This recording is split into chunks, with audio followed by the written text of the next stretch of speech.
한국인들이 가장 세계 여러 국가들 중에서 네. 평가절하하는 대표적인 나라 하나를 꼽아라. 저는 단연코 멕시코는 도시화율이 80%가 넘어요. 그러니까 산업 구조를 봐도 여기 완전히 선진국 구조가 오해하시면 안 됩니다. 게스트가 묻고 진행자가 답하는 역시나 박정호 시간입니다. 오늘도 저 아나운서 오승훈이 질문하고 박정호 교수가 답하겠습니다. 안녕하세요. 예, 안녕하세요. 예. 오늘은 오프닝에서 미중 갈등이 격화되면서 멕시코가 수혜를 입고 있다 이렇게 말씀을 해주셨어요. 예.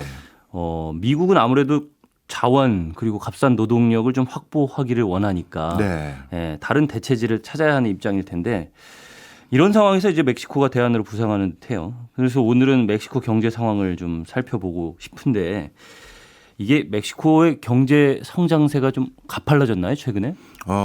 사실 아직까지 성장 수치로는 표현되진 않습니다만 FDI라고 하죠. 외국인 직접 투자.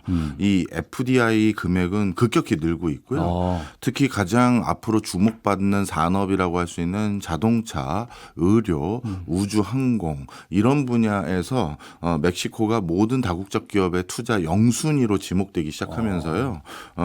이게 가장 단적으로 앞으로 멕시코의 경제 성장률을 우리가 더 주목해야 된다라는 단적인 증거가 되는 게 지금 멕시코 내에 산업단지에 대한 수요가 2년 반 만에 2배가 늘었어요. 그러니까 공장을 많이 짓겠다는 수요가 앞으로 짓겠다는 거죠. 네. 그러니까 지금은 아직 안 지었으니까 경제 성장률 수치에는 반영이 좀 덜 되겠습니다만 이 공장들이 다 완공되거나 실제 추진이 예정되어 있던 것들 중에서 적지 않게 이제 진행이 되면 야, 멕시코 경제 다시 살아나는구나 이런 생각을 충분히 가져볼 만한 상황이긴 합니다. 그렇군요. 요 배경에는 미국의 니어쇼어링 정책이 있다고 들었는데 예. 이게 오프쇼어링이랑 리쇼어링은 제가 들어봤어요. 역시나 박정호 시간에 말씀을 해주셨던 많이 걸로 했었죠, 기억하는데 우리. 예. 그러니까 오프쇼어링은 생산 시설을 해외로 이전하는 것. 네. 예. 그다음에 리쇼어링은 다시 본국으로 생산 시설을 가져오는 것. 니어쇼어링은 뭐예요? 네, 말 그대로 니어 근처로 옮기는 겁니다. 원래 해외로 공장을 이전했던 가장 큰 이유들이 몇 가지 있을 겁니다만 보편적으로는 인건비 싼 데로 옮기거나 규제가 좀 낮은 데로 옮기거나 이런 데로 이제 이런 데를 찾다 보니까 해외로 갔겠죠. 그렇죠. 그런데 갑자기 자기 나라에서 본국에서 그러지 말고 다시들 들어오십시오라고 한다고 해서 인건비가 갑자기 다시 싸질 리도 없고 규제를 낮춰줄 가능성도 많지는 않거든요. 네. 그런데 여러 가지 이유로 이제 해당 국가에서 생산하는 게 훨씬 유리해지는 다른 요인들이 있을 땐 그럴 때 차선책으로 선택하는 것 중에 하나가 인접 국가의 생산 기지를 옮겨가지고 거기서 생산하는 걸 선택하게 되는데요. 바로 그런 관점에서 미국에 진출하고 싶은 국가들이 미국과 동등한 대우를 받거나 미국에 들어가는데 규제가 굉장히 낮은 여타 국가를 찾게 되는데 대표적으로 멕시코인 거죠. 그래서 멕시코가 니어쇼어링의 대명사가 됐고요. 그럼 여기서 기본적으로 이제 당연히 궁금한 게 멕시코의 인건비라든가 규제라든가 그렇죠. 이런 것들이 이제 당연히 궁금할 수밖에 없겠죠. 네. 근데 지금 말씀하신 니어쇼어링은 미국이 멕시코에 공장을 세우는 게 아니라 다른 다국적 기업들이 그렇죠. 미국으로 진출하기 위해서 멕시코에 공장을 세우고 싶어 하는. 예, 맞습니다. 그런 것이군요. 그리고 실제 미국을 떠났던 미국 기업들도 미국으로 돌아오기보다는 멕시코에 공장을 세우는 경우도 많아요. 그렇군요. 그럼 인건비가 어쨌든 가장 중요한 요인이 되는 거는 맞나요? 네, 맞습니다. 사실 멕시코에 어떤 역할을 부여했느냐 다국적 기업들이 보면요. 앞서 이제 우주항공이나 자동차 산업 여기로 많이 이전하고 있고 신규 건립하고 있다 말씀드렸습니다만 우리 오승훈 변호사님이 더 잘 아시겠습니다만 우주항공 전문가이니까 이 우주항공은 고부가가치 산업이니까 이게 그냥 단순 반복적인 일 하는 것들이 아니잖아요. 그럼에도 불구하고 최대한 단순 반복적으로 조립을 하거나 가공을 하는 파트가 있는 것들은 전부 우주항공 그 공장도 멕시코에 짓고 있고요. 그다음에 자동차도 마찬가지고요. 그러니까 멕시코를 주목하는 가장 큰 이유는 아직까지 고기술이나 고부가가치가 아니라 값싼 노동력이라는 건 분명한 사실입니다. 그럼 도대체 얼마를 받느냐? 인건비 수준을 좀 궁금한데. 네. 예. 북미 지역에 거의 그 나프타로 같이 엮여 있다 보니까 네. 인적 교류가 원활한 상황이거든요. 그러다 보니 상대적으로 이제 최저인건비 이런 것들이 비슷해질 수밖에 없는 면도 있는데 네. 자꾸 이제 하나로 귀결돼 가는 거죠. 그런데 다른 캐나다랑 미국에 비해서 멕시코의 최저임금은 5분의 1 수준입니다. 최저임금 자체가요. 그렇죠. 그러다 보니까 5분의 1 수준으로 낮다 보니 실질적으로 값싼 노동력 찾아서 미국에 수출하겠다라고 하면 멕시코에 지을 수밖에 없는 이유가 가장 큰 이유가 이거죠. 그러니까 멕시코의 사회 문제 중에 빈부격차가 굉장히 크다고 듣기도 했는데 네. 인건비 자체가 워낙 싸다는 게 거의 대부분의 노동자들이 다 최저임금 쪽의 임금을 받는다고 제가 들었는데 그건 맞나요? 맞습니다. 정확한 지적을 해주셨어요. 대부분의 국가들이 멕시코로 흘러가는 경로를 보시면 이게 더 쉽게 이해가 되시는데요. 예. 우리나라에서도 공장 지어서 물건 만들고 또 유럽에서도 공장 지어서 물건 만들었던 많은 국가들이 이제 우리나라 물건 저 인건비 너무 비싸졌어. 다른 데로 가야지 바로 가는 게 아니라 여기 안에서 일단 어떻게든 인건비를 낮출 수 있는 편법이나 아니면 불법은 아니지만 뭐랄까요 대응할 수 있는 전략을 찾거든요. 네. 그 과정에서 대표적으로 많이 하는 게 아웃소싱 하는 거죠.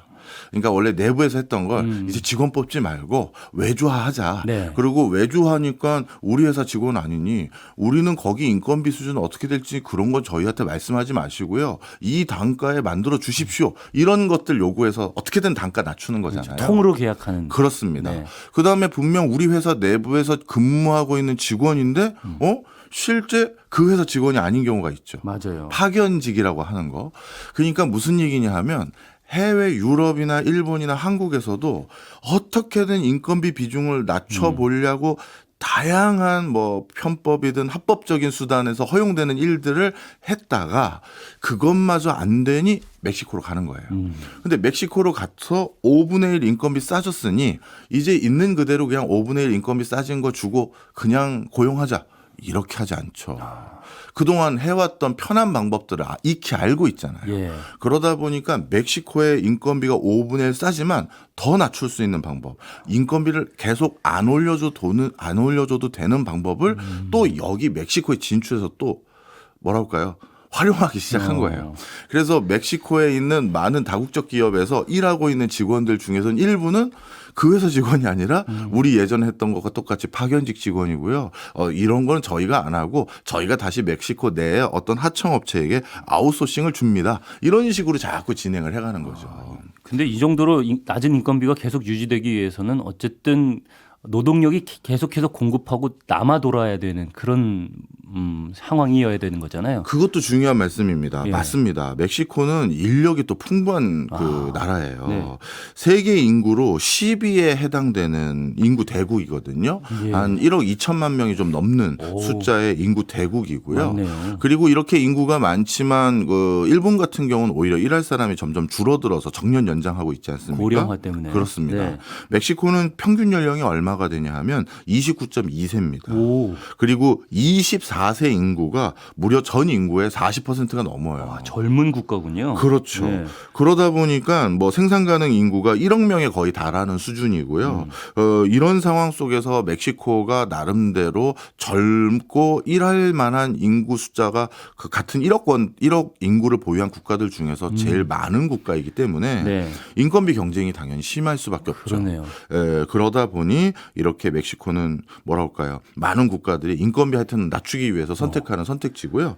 하나가 더 있는 게 네. 멕시코는 되게 일찍 결혼합니다.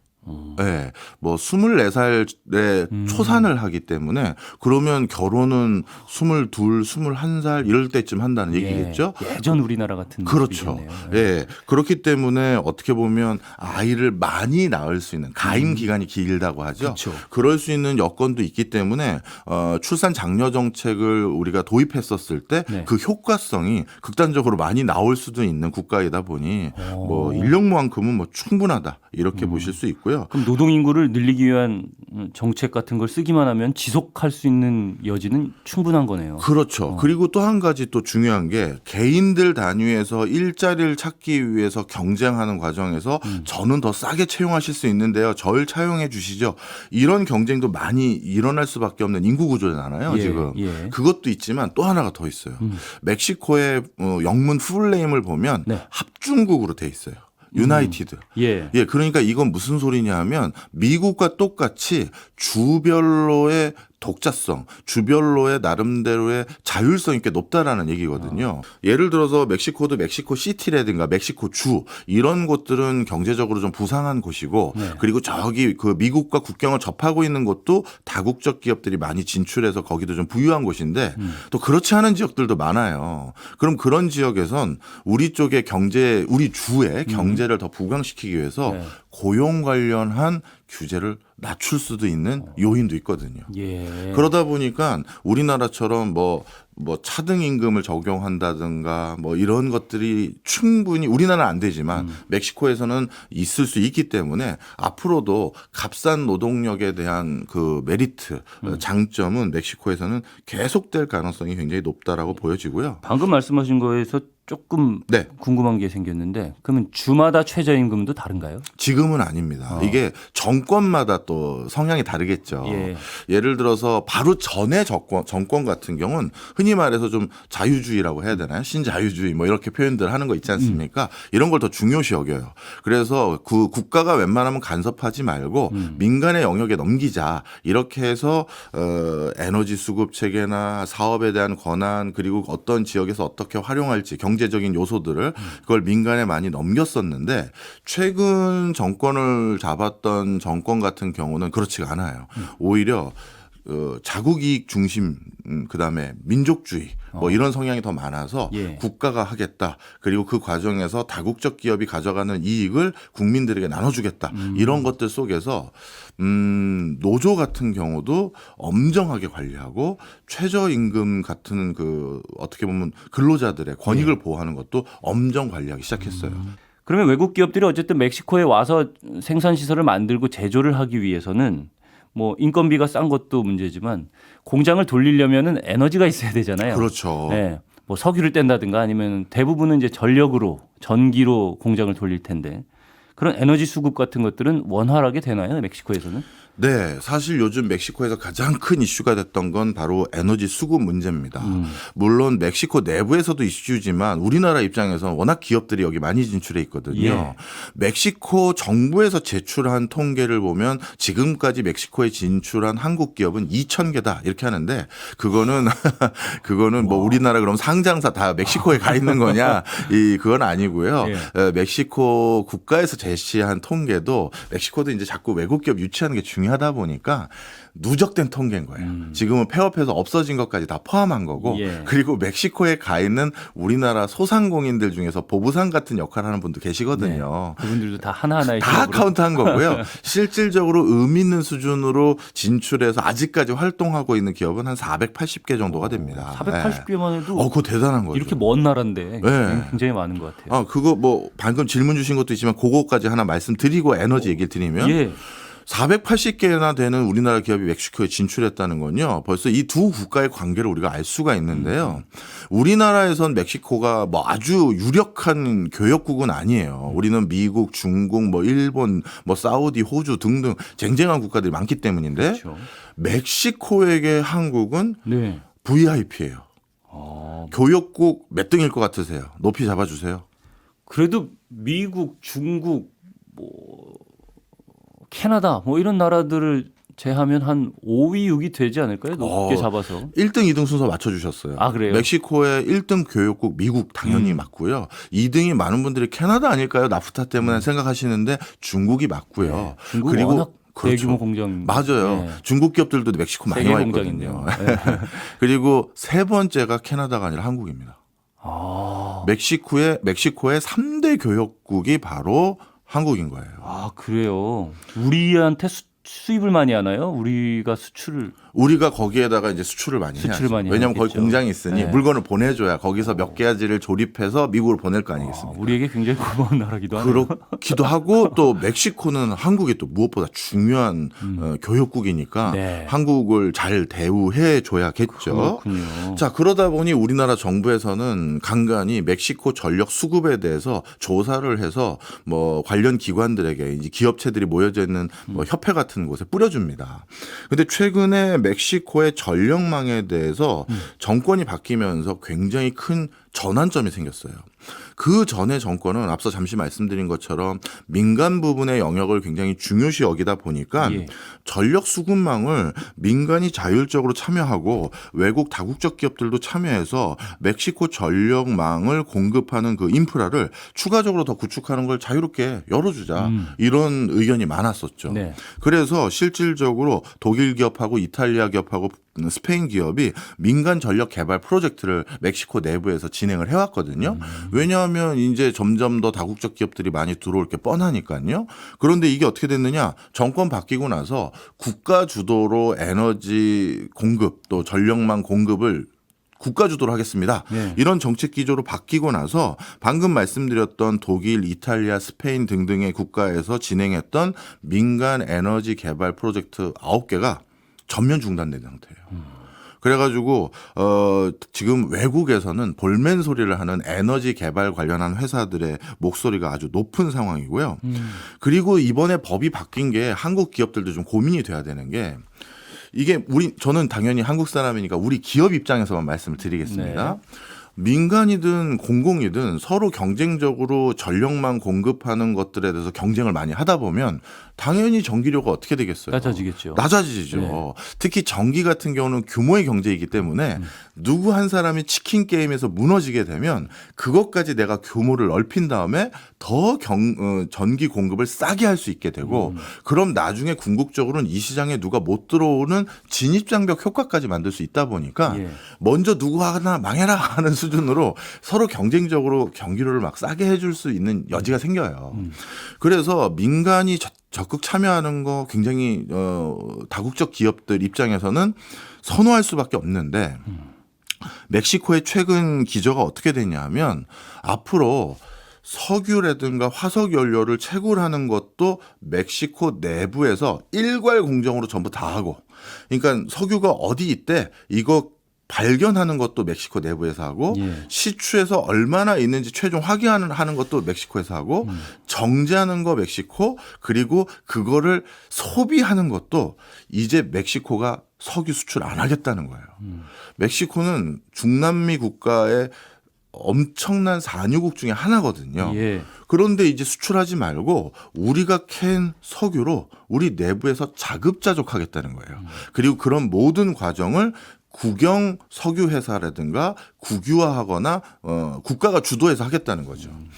네. 그러면 어떤 일이 생기느냐? 일반적으로 중남미 국가에서 이런 시도들 여러 차례 했던 거 봤었거든요. 그러면 비효율성이 생기고 경쟁이 없으니까요. 예. 그러면서 자연스럽게 일어나는 게 전기료 인상으로 이어집니다. 그럼 전기료 인상으로 이어지면 당연히 피해보는 건 누구다? 우리 진출한 기업들이잖아요. 네. 그래서 멕시코 정부는 다국적 기업들의 피해가 우려돼서가 아니라 이렇게 전기료가 올라가면 멕시코 국민들이 걱정하는 면도 있을 거 아니겠습니까? 그렇죠. 물가 올라가는 것 때문에요. 네. 멕시코가 2023년까지는 물가 상승률이 8%가 넘었거든요. 그러다 보니 만약에 국유화하는 과정에서 에너지 수급 체계가 가격이 비싸지게 되면 국가에서 보조금을 줘서 전기료를 일정 수준으로 계속 맞춰드리겠습니다. 이걸 발표를 했거든요. 일단은 그 정책을 계속 추진해 나가겠다라는 그렇죠. 의지가 있는 강력한 거죠. 의지를 예. 보인 거죠. 그래서 에너지 가격 인상률을 2022년, 2023년도 OECD 38개국 중에서 가장 낮은 수준을 유지했어요. 보조금을 줘서. 예. 그런데 이게 지금 미국과 캐나다와의 사이가 틀어지게 만드는 요인이에요. 왜냐하면 네. 야 너희 나프타 같이 하면서 우리 에너지 개발 회사든 뭐든 멕시코에서 편하게 장사할 수 있게 해줬고 그리고 멕시코도 미국에 편하게 들어올 수 있게 상호 호혜적으로 한 건데 네. 니네 갑자기 이렇게 에너지 자국 우선주의 해가지고 외국 기업 못 들어오게 막아버리고 외국 기업들이 뭐 하려고 하면 인허가 안 내주고 그리고 니네 전기료에 보조금을 주네. 이거 우리 그 사인했던 내용에서 어긋나는 거잖아. 하면서 만약에 니네 이런 행위를 계속하고 이게 정말 확정적으로 이제 사실임이 다 확인되고 나면 거기에 응당하는 관세를 멕시코에서 넘어오는 관세를 부과하겠다라고 미국과 카나다가 엄포를 놓은 거예요. 그러니까 나프타니까 멕시코에서 생산하면 관세 없다고 생각하시면 안 되고 이렇게 각각의 국가들 간의 또 관계 속에서 뭐랄까 보복성 관세가 부과될 수가 있는 거거든요. 그렇죠. 그래서 요즘은 멕시코의 에너지 수급 정책에 대해서 우리 기업들과 한국 정부에서 가장 큰 관심을 두고 있습니다. 일부에서는 멕시코가 니어쇼어링 정책들로 이제 다국적 기업들이 멕시코로 몰리는 상황 네. 이런 것들은 인건비가 굉장히 저렴하기 때문이다라는 말씀을 네. 해주셨고 외국 기업들이 어쨌든 제조를 하기 위해서는 에너지가 필요할 텐데 네. 그 에너지에 대해서 이 얘기를 나누다가 일단 마쳤습니다. 네. 그 자국 중심적인 정책을 국가에서 쓰기 때문에 미국과의 갈등도 생기고 있다. 예, 맞습니다. 이런 얘기까지 해주셨는데 저는 여기에서 조금 궁금한 게 예. 아까 말씀하셨듯이 에너지를 각 기업들, 각 국가의 기업들이 알아서 자급자족하도록 하는 뭐 너희가 알아서 생산 시설도 만들고 전기를 공급하는 회사를 차릴 수도 있고 네. 이렇게 해주면 열어주면 네. 그들 사이에 경쟁이 일어나서 에너지 가격이 싸질 수 있다고 말씀을 하셨잖아요. 네. 그런데 멕시코에서 정부에서 우려하는 건 그런 거 아닐까요? 결국에 그런 식으로 하면 힘 있는 민간 기업들이 독점을 해서 에너지 시장을 네. 그래가지고 결국에는 독점을 한 기업이 가격을 마음대로 올릴 수 있는 그런 상황이 되잖아요. 네. 자국 기업이 아닌 그걸 우려해서 이런 자국 중심의 에너지 정책을 쓰는 거 아닌가 하는 생각이 드는데 혹시 이 생각은 맞는 생각인가요? 이것도 굉장히 날카로운 질문이십니다. 예. 사실 우리가 에너지라든가 철도라든가 뭐 또는 공항이라든가 이런 것들은 국가 기관망 아니냐, 그렇죠. 국가의 가장 근본적인 인프라 아니냐, 그걸 민간에 넘겼다가 민간이 갑자기 그걸 가격을 뭐 몇 배씩 올려버리고 하면 그 피해를 어떻게 감내하냐. 그렇기 때문에 이런 것들은 국유화해야 되는 게 아니냐라는 게 일반적인 견해죠. 그런데 실제는 그렇지 않습니다. 미국과 멕시코 지역이나 이런 데 보면요. 대표적으로 철도 같은 경우도 철도를 우리나라처럼 코레일이라는 공기업에서 운영하는 형태가 아니라 네. 철도 회사가 민간 한 8개, 9개 회사들이 막 철도 회사가 있어요. 네. 그리고 상수도 하수도도 막 경쟁이 있고 전기도 마찬가지예요. 그래서 이쪽 지역을 가보면요. 나프타로 묶여져 있는 동네를 가보면 서로 세일즈를 해요. 우리 전기 쓰세요를. 네. 그럼 도대체 이건 그러다가 만약에 치킨 게임에서 한 사람이 이기면 네. 독점 기업화 되니 문제되는 거 아니냐. 바로 그래서 이 전력을 공급하는 여러 요소들 중에서 가장 결정적인 요소 한두 개는 국가가 딱 틀어잡고 있어요. 그래서 민간이 한 사람이 너무 과대한 힘을 갖게 돼서 시장 지배력을 갖게 돼서 나 이제 가격 2배 올려야겠어. 그러면 너 그런 식으로 우리 국가 경제에 피해를 주려고 해. 그러면 그 전력을 송배전하거나 아니면 검침하거나 하는 예를 들어서 그 돈을 받아가려면 여러 요소가 있을 거 아니겠습니까? 네. 그 중에 어느 한 파트만은 절대 민영화하지 않고 국가가 가지고 있는 거죠. 그리고 나서 그 민간 기업이 그런 식으로 과하게 뭔가를 청구하거나 그렇게 되면 국가가 그걸 대응하기 위해서 그걸 민간 기업에게 자기가 담당하고 있는 역할을 비용을 올려버리는 거예요. 네. 올려버린 다음에 예를 들어서 너 계속 전기 서비스하고 싶으면 나한테 또 돈 내야 되는 거 있잖아. 송전할 때는, 배전할 때는, 검침할 때는. 그럼 그건 이제 나한테 얼마 줘 해서 올린 다음에 그걸 바탕으로 다시 국민들에게 보조금을 줘서 전기값을 확 낮춰준다든가. 네. 그래서 함부로 그런 일을 도모하지 못하게 하는 거예요. 그래서 민간이 가지고 있는 효율성은 효율성대로 담보해 가면서 정부가 이거 민간의 횡포를 방지하는 것은 아니게끔 만드는 요소들이 또 굉장히 많이 있어요. 그러니까 독점 문제는 국가가 컨트롤할 수 있는 방법이 굉장히 많다. 그렇죠. 요즘에는 신재생 에너지, 그러니까 친환경 에너지라고 네. 해요. 이런 에너지를 공급하고 수급하는 네. 그런 방식을 많이 전환되고 있잖아요. 전 예. 세계가. 멕시코는 어떤 상황이에요? 이게 또 멕시코가 되게 특이합니다. 탈탄소 기조가 전 세계적인 흐름이잖아요. 예. 그런데 멕시코는 2019년도 이후부터는 네. 탈탄소 기조에 100% 역행하는 거꾸로 가는 일을 하고 있어요. 그 이유도 좀 전에 말씀드렸던 네. 멕시코는 앞으로 에너지 수급 체제에 대해서 자급자족할 겁니다라고 이제 이미 정권에서 이렇게 발표를 했잖아요. 예. 이걸 자급자족하기 위해서는 나름대로 규모의 경제 실현해야 되고 충분한 규모의 시설 투자가 추가적으로 이루어져야 되는 부분도 있는데 그걸 하기 위해서는 본인들이 화석 연료를 기반으로 한 에너지 수급 체계를 더 사용해야 될 거 아니겠습니까? 그렇죠. 일단은 키워야 되니까. 그렇죠. 네. 그러다 보니 신재생 에너지라고 불리우는 풍력이나 태양광 발전 프로젝트를 2019년도 이후부터는 정부가 신규 승인한 게 한 건도 없어요. 그래서 민간이든 외국 기업이 여러 멕시코에 제안을 하거든요. 네. 멕시코에서도 물건 만들 때 탄소 배출 얼마나 하는지 다 카운트 하거든요. 국제기구에서. 그러다 보니까 민간이든 외국 기업들이 전부 다 우리 이렇게 풍력 설비 옆에 만들고 태양광 패널 쭉 깐 다음에 이걸 통해서 신재생 에너지로 여기서 물건 생산하려고 하는데요. 라는 걸 전부 다 멕시코 정부나 주정부에 제안을 하는데 전부 지금 현재 50건이 지금 승인을 기다리고 있는데 50건 전부 승인 대기 중 승인을 최종 해준 게 한 건도 없어요. 그러니까 멕시코에서 생산하기로 한 그리고 멕시코에서 앞으로 더 많이 생산할 석유사 이 기조라고 봐도 과언은 아닌 거예요. 그러면 멕시코 정부는 어쩌면 기업 유치, 산업 성장 여기에 중점을 둘 수밖에 없는 상황이다. 네. 우리는 지금 그런 걸 친환경 뭐 이런 걸 챙길 때가 아니다. 이런 쪽의 기조로 가고 있는 그런 분위기일까요? 그 어떻게 보면 조금 더 나쁘게 평가를 해볼게요. 예.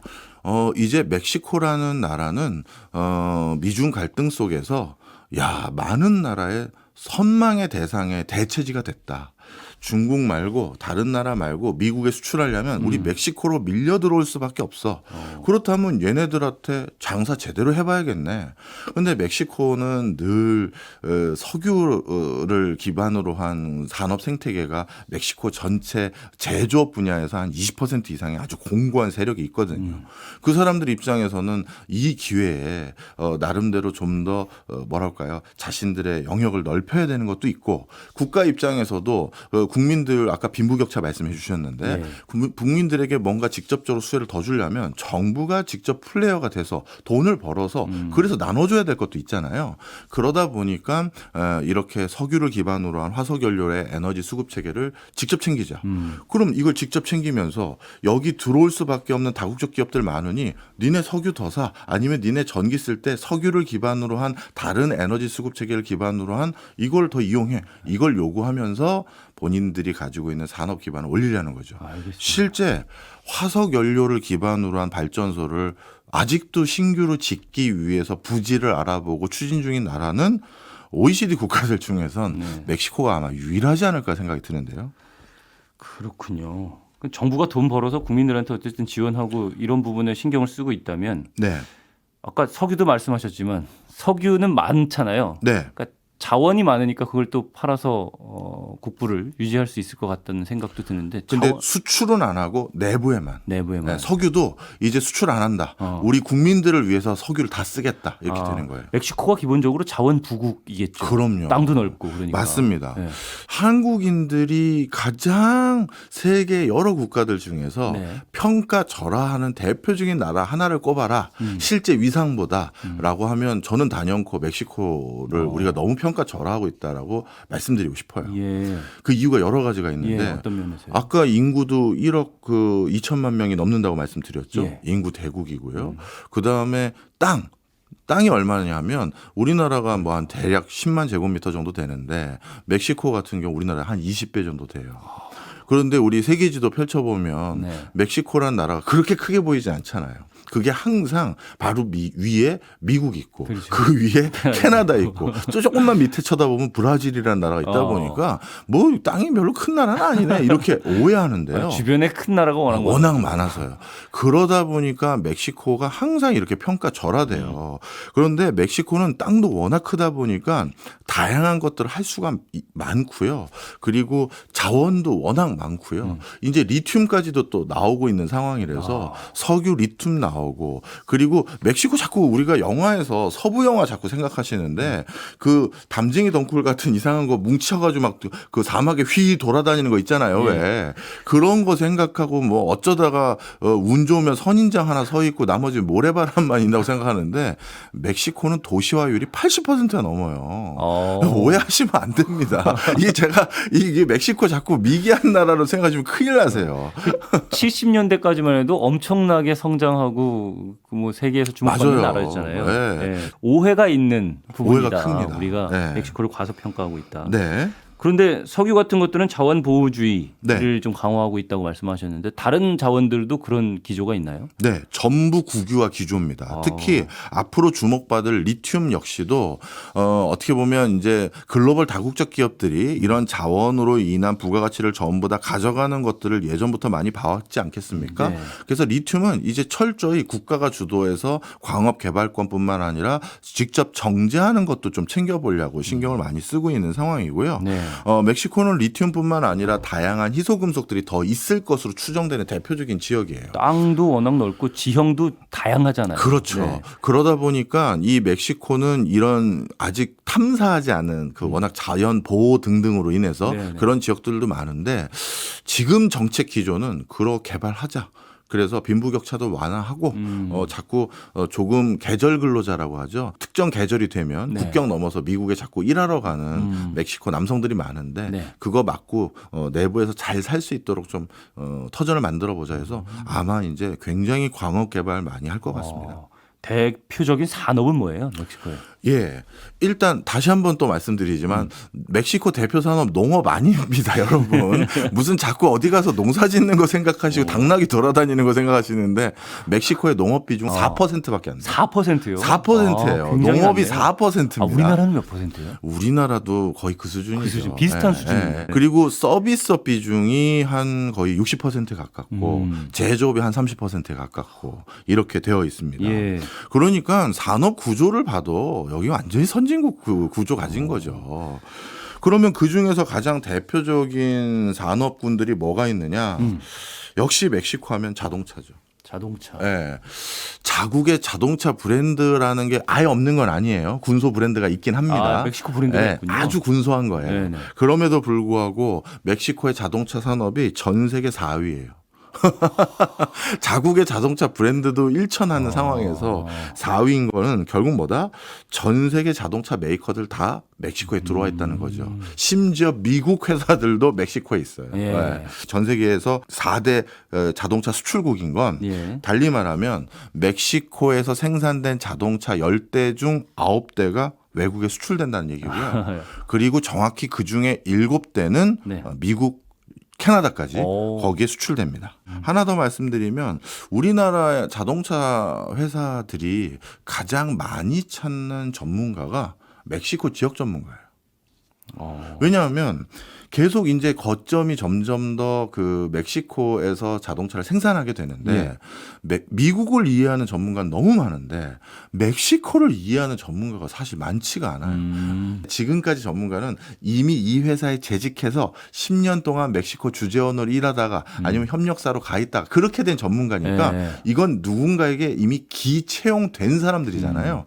근데 신규 채용을 더 해야 되는데 새로운 전문가가 필요해요. 새로운 전문가가 없는 거예요. 신규 수요가 굉장히 많을 수밖에 없는 그렇죠. 상황이에요. 더 들어가기 위해서. 그렇습니다. 네. 그래서 멕시코는 앞으로도 누군가가 나 멕시코 전문가다라고 하는 게 굉장히 생소한 게 아니라 산업적으로는 그러세요? 저희 한번 인터뷰해서 한번 우리 회사 일할 생각 없냐고 물어볼 정도로 굉장히 수요가 많은 분야입니다. 우리나라 자동차 회사들도 멕시코에 이미 공장을 짓고 지금 생산을 하고 있나요? 그럼요. 진작 진출 다 했고요. 그다음에 그 기아차 같은 경우는 앞으로 전기차 공장을 크게 네. 멕시코에 신규로 더 지으려고 좀 결정을 한 상태고요. 그렇군요. 뭐 그러다 보니까 이제 멕시코에서 어떤 좋은 입지에서 어떻게 생산하는지가 또 글로벌 기업들의 가격 경쟁력을 좌우하는 중요한 요소가 돼버렸죠. 가장 대표적인 산업은 자동차 산업이라고 네. 말씀해 주셨고 그 다음으로가 혹시 아까 말씀하신 항공우주인가요? 예, 맞습니다. 아 진짜예요? 저는 이 부분이 우리나라에서는 좀처럼 많은 사람들이 조망하지 않는데요. 네. 일단 멕시코는 전 세계 항공 우주 분야의 14번째 공급자입니다. 예. 그러니까 항공 우주 산업에 대한 대표적인 공급자일 뿐만 아니라요. 최근에 항공 우주 분야의 성장률이 매년 50%씩이 넘어요. 정말 급성장하고 있는 거거든요. 예. 그 미국에서 워낙 민간 우주 산업을 하는 민간 기업들이 많아졌기 때문에 네. 예, 수요가 굉장히 점점 늘어나긴 할 것 같아요. 맞습니다. 네. 근데 우주뿐만 아니라 이제 항공이 이제 문제인데요. 전 세계에서 우리 대표적인 항공사 두 군데 꼽잖아요. 네. 보잉하고 에어버스요. 에어버스. 예. 근데 세 번째를 다들 모르시더라고요. 세 번째가 어디냐면 브라질 항공사예요. 그래요. 저도 예. 몰랐어요. 예. 엠브라에르라는 회사인데 예, 엠브라에르. 이 회사가 브라질 원래 회사예요. 네. 그런데 재정이 조금 어려워져서 매물로 나와서 보잉이 인수하려다가 잘 안 된 걸로 제가 알고 있고 우리나라도 요즘 우주항공 산업에 대해서 관심이 많잖아요. 그렇죠. 그래서 우리나라의 특정 회사가 인수하려고 했었어요. 엠브라에르를. 네. 근데 이 회사가 어떻게 아니 브라질에서 무슨 항공사 그것도 프로펠러로 돌아가는 그 비행기가 아닙니다. 제트기예요. 제트 엔진으로 가는 네. 이 제트 엔진으로 가는 세 번째 항공기를 만드는 회사가 브라질에 있었다고요. 다들 놀라시는데 중남미에는 아주 독특한 항공기 시장이 있어요. 어떤 시장이냐면 네. 보잉이나 에어버스는 승객을 태우는 그 규모가 50인부터 100인 사이는 기종을 만들지 않아요. 상업성이 없거든요. 예, 너무 작으니까. 그렇죠. 네. 유럽에는요. 그러니까 2인승이나 3인승, 4인승 되는 거 있잖아요. 그 네. 프로펠러로 가는 거. 네, 이런 거 경비행기라고 경비행기. 하죠. 네. 이런 거 만드는 회사는 유럽도 많이 있어요. 그래서 유럽은 경비행기 시장이 있고 그걸 제조하는 회사가 있고 그리고 큰 비행기 여객기는 보잉과 에어버스가 있는데 그런데 브라질에선 이 기종을 만드는 회사가 아직까지 존치하면서 이런 특이한 회사가 있을 수밖에 없었던 이유가 치안이 너무 불안하기 때문이에요. 예를 들어서 내가 대농장 준대, 멕시코 농장 준대 예. 내 그 사탕수수 농장을 한번 보러 가려고 해요. 근데 나는 저기 뭐 도시쯤 어딘가 살고 있겠죠. 그럼 그걸 보러 가려고 그 밀림을 헤집고 사탕수수 농장 밖까지 가려고 하면 중간에 깽에게 납치당해서 뭐라고 할까요? 그 보상금 달라고. 위험하군요. 네, 이런 거 요구하기가 십상이에요. 네. 그리고 우리 아들, 딸들 학교 간다고 차 태워서 보내면 중간에 납치됐다고 또 전화 오기도 십상이고요. 아, 치안이 안 좋다. 그렇죠. 네. 그러다 보니까 제일 안전한 이동수단은 뭐다? 비행기예요. 그런데 중남미는 앞서 말씀 주셨던 것처럼 양극화가 워낙 심하다고 말씀 주셨잖아요. 비공식적인 걸 보면 상상을 초월하실 텐데 아마 국부의 99%를 0.01%가 가진 나라들도 많아요. 아, 예. 그러다 보니 이런 사람들이 자기 운송수단으로 선택한 건 개인 비행기인데 50인승 정도 되는 걸 사서 좌석 다 없애고 전용기 사서 왔다 갔다 하는 사람들이 너무 많은 곳이에요. 그렇군요. 중남미가. 네. 그러다 보니까 그런 사람들에 대한 수요를 다 충족시키기 위해서 엠브라에르라는 곳에서 이 전용기를 만드는 그 아주 독특한 50인 이상 100인 사이의 기종이 있었는데 네. 이 회사가 잘 운영을 못했어요. 이 수요가 없는 게 아니라. 그래서 이게 매물로 간간히 나오고 멕시코 같은 나라는 야 우리가 세계 3대 여객기 회사가 돼보자. 그런 걸 가진. 그러다 보니까 지금은 자체 브랜드는 없고요. 미국이나 다국적 기업의 OEM 1차 벤더사 정도의 위상만 가지고 있지만 너무 급성장하고 있거든요. 그러다 보면 어느 순간 되면 이제 조립해본 경험이 우리가 생겼으니 우리가 자체적으로 하나 만들어 보면 어때? 이렇게 될 가능성이 있는 거죠. 그래서 이러한 유의 비행기 수요 앞으로요. 양극화라는 건 참 불편한 진실이지만 계속될 수밖에 없는 추세거든요. 네. 그러면 슬슬 원래 자동차만 좋은 차 타야지 했던 사람들이 국민소득 5만 불 이상 되면 요트 사는 게 당연한 거고 요트 사다가 다시 국민소득 10만 불 이상 근처 가서 굉장히 부자 생기면 이제 경비행기나 자가용 비행기 수요 올라가는 거거든요. 예. 그러다 보니까 이런 미래지향적인 수요에 미리 또아리 틀어놓고 그다음에 우리가 이 산업 육성해보자가 멕시코의 중장기적인 계획 중에 하나예요. 그러니까 빈부격차가 커서 부유한 사람들은 어쨌든 막대한 부를 가지고 있는 사람들이 많으니까 네. 그 사람들을 겨냥한 항공우주 산업인 거네요. 예. 그렇군요. 일단 멕시코에 대한 오해 하나 말씀드리면 예. 이렇게 멕시코처럼 우리나라 기업인들이 진출을 많이 하면요. 어떤 문제가 생기냐 하면 저는 멕시코 아까 치안이 안 좋다는 말씀을 드렸잖아요. 그런데 멕시코 주재원으로 가보신 분들 중에는 무슨 소리냐? 난 한 번도 그런 일 못 경험해봤다. 이런 소리가 나오는데 네. 그럼 그분이 잘못된 거고 뭐 제가 틀린 거냐 아니면 뭐 이런 게 아니라 멕시코의 특수성을 아셔야 되는데요. 주마다 범죄율의 차이가 너무 커요. 네, 대표적으로 유카탄하고 캄페체 이런 데서 일어나는 살인 범죄 발생 건수와 멕시코의 대표적으로 우범지대라고 할 수 있는 미초아칸 주하고 멕시코 주하고 그다음에 할리스코 주의 범죄율은 70배가 차이 나요. 주마다. 네, 그런 차이가 크니까 이거는 이렇게 생각하시면 돼요. 어느 주에 있었느냐에 따라서 내가 아는 멕시코는 달라질 수밖에 없어요. 네, 저도 워낙 듣는 얘기가 달라가지고 네. 뭐 갱이니 위험하고 그렇죠. 그러고 무슨 소리세요? 얼마나 쾌적했는데 이런 소리가 많아서 공식 통계를 찾아봤더니 아마 주마다 범죄율의 차이가 아마 70배. 주마다 그 마약류를 관리하는 법도 다 다르겠죠. 그렇겠죠. 그런 네. 것도 범죄율에 영향을 끼칠 수도 있고. 네. 아무튼 주마다 달라서 그렇다라는 말씀 해주셨고요. 오늘 미중 갈등으로 오히려 수혜를 입고 있는 멕시코에 대해서 알아봤는데 그 이유 또 뭐 대표적인 산업과 자원에 대해서까지 알아봤습니다. 저희는 여기서 마무리를 지어야 될 것 같아서요. 예. 멕시코 얘기는 다음 주, 그 다음 주 가능하다면 계속 네. 이어나가 보도록 하겠습니다. 알겠습니다. 지금까지 오승훈 아나운서였습니다. 오늘도 고맙습니다. 예, 감사합니다.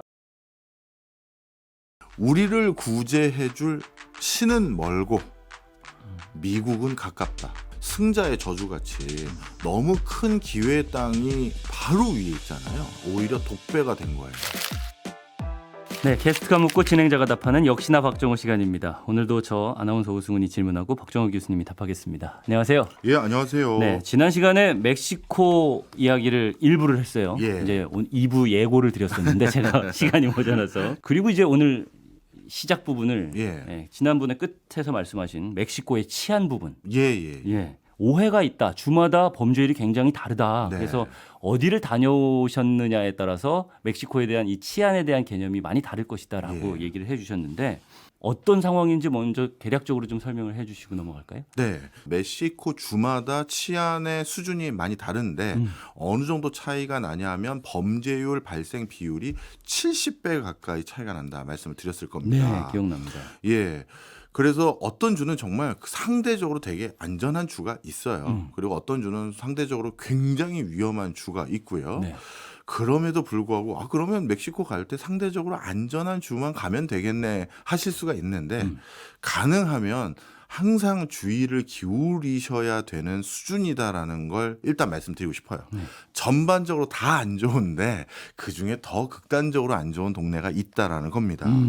이건 통계에서도 확인이 되는데요. 네. 멕시코는 연간 살인 건수로 사망하시는 분이 3만 5천 명 정도입니다. 그렇게 많군요. 그러니까 우리나라에서 웬만한 군 하나가 매년 살인 사건으로 없어지는 거죠. 네. 1일 사망자 숫자로 제가 나눠봤더니 하루에 한 100명 정도가 매번 그 살인으로 사망하는 숫자가 나오더라고요. 타살로 말이죠. 예. 네. 그러다 보니까 이게 이제 가장 큰 문제가 되는 게 이렇게 치안이 나쁘다는 거고요. 근데 이런 살인 건수도 앞서 말씀드린 것처럼 주마다 차이가 큰데 전체 살인 건수의 53%가 멕시코 지역의 전체 주 중에서 딱 2개 주에서 다 일어나는 거예요. 예. 그러니 이게 정말 극단적으로 한쪽에 더 안 좋은 곳이 있다라는 걸 말씀드리고요. 그 어디 주예요, 이게? 그게 주로 마약과 관련된 곳들이 많다 보니까 뭐 미국과 국경을 접하고 있는 것입니다. 왜냐하면 거기는 이제 불법적이고 음성적인 비즈니스가 많을 거 아니겠습니까?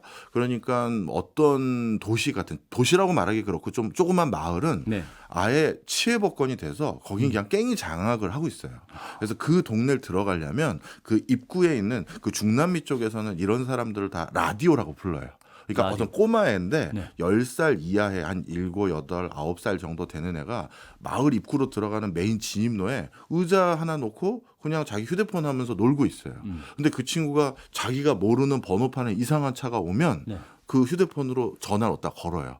그러니까 위에 높은 그 갱에 높은 사람들 전화 거는 거죠. 지금 이상한 차 오는데 어떡할까요? 그래서 외부에 이상한 정보를 알려준다라고 해서 그 친구들을 라디오라고 부르는 거예요. 예. 네. 그래서 그런 친구들에게 동의를 구해서 내가 여기 나 경찰인데 여기 들어가서 뭘 좀 보고 와야 되는데 괜찮겠니? 이렇게 경찰이 얘기를 해야 들어갈 수 있는 그런 동네들도 있어요. 경찰도 이렇게 함부로 못 드나드는. 그렇죠. 그런 동네가 대부분 미국의 국경 지역이 많은데요. 그러면 멕시코를 대표하는 도시는 수도죠, 멕시코 시티. 그렇죠. 예, 여기는 치안이 어떤 편이에요? 네, 이것도 참 에피소드가 하나 있습니다. 2018년도인가 2017년도인가 그때쯤인데요. 네. 멕시코 시티의 시장이 뭐라고 얘기했냐면 우리 멕시코 시티에는 더 이상 마약 카르텔 없습니다. 조직 범죄단 없습니다 하면서 자기 선거 근처 때 굉장히 뭐 그걸 자랑스럽게 얘기를 했어요. 그런데 멕시코 주에 있는 그 경찰들이 멕시코 시티에 조직 범죄를 소탕하는 작전을 바로 얼마 뒤에 저지른 거예요. 네. 그 감행한 거죠, 그 작전을. 그래서 대규모 조직 마약 카르텔을 뭐랄까 검거하는 그런 성과가 났는데 네. 그랬더니 많은 멕시코시티 주민들이 아니 시장님 뭐예요? 없대더니 없다며. 이거 뭡니까? 그랬더니 그 친구들은 아마 어쩌다가 일로 들어온 걸 거고 원래 여기서 활동하는 친구들이 아닐 거다 뭐 이런 식으로 궁색한 핑계를 명령을 댔는데 했군요. 예. 나중에 어떻게 됐느냐? 자기 조직의 간부들과 두목이 이렇게 검거돼서 감옥에 가니까 네. 잔당들이라고 할 수 있죠. 이 잔당들이 뭘 했냐면 이걸 마약 블록이라고 불러요. 멕시코에서는. 블록? 뭐냐면 자동차하고 버스로 도로를 막아버리고요. 블록을 쌓아서 네. 일부 도로를 막은 다음에 거기다 불을 질러버려요. 어. 그러니까 어느 블록으로 그냥 어느 도로를 딱 막아버린 다음에 네. 그 안에서 정규 경찰과 총격을 벌린다든가 그래서 우리 조직들을 말이야 검거하고 그걸 확실히 응징하는 그런 일종의 퍼포먼스 아닌 퍼포먼스를 하거든요. 그 멕시코시티 한가운데서 그 마약 블록 쌓고 그 일이 바로 연이어 일어난 거예요. 그래서 멕시코시티 제일 안전합니다. 전 다 소탕했습니다. 했던 도시마저도 이게 절대 그런 게 아니었구나. 그러니까 이런 걸 단적으로 봤죠. 전 세계에서 살인율이 제일 높은 50대 도시 랭킹을 꼽은 그 국제기구의 통계가 있거든요.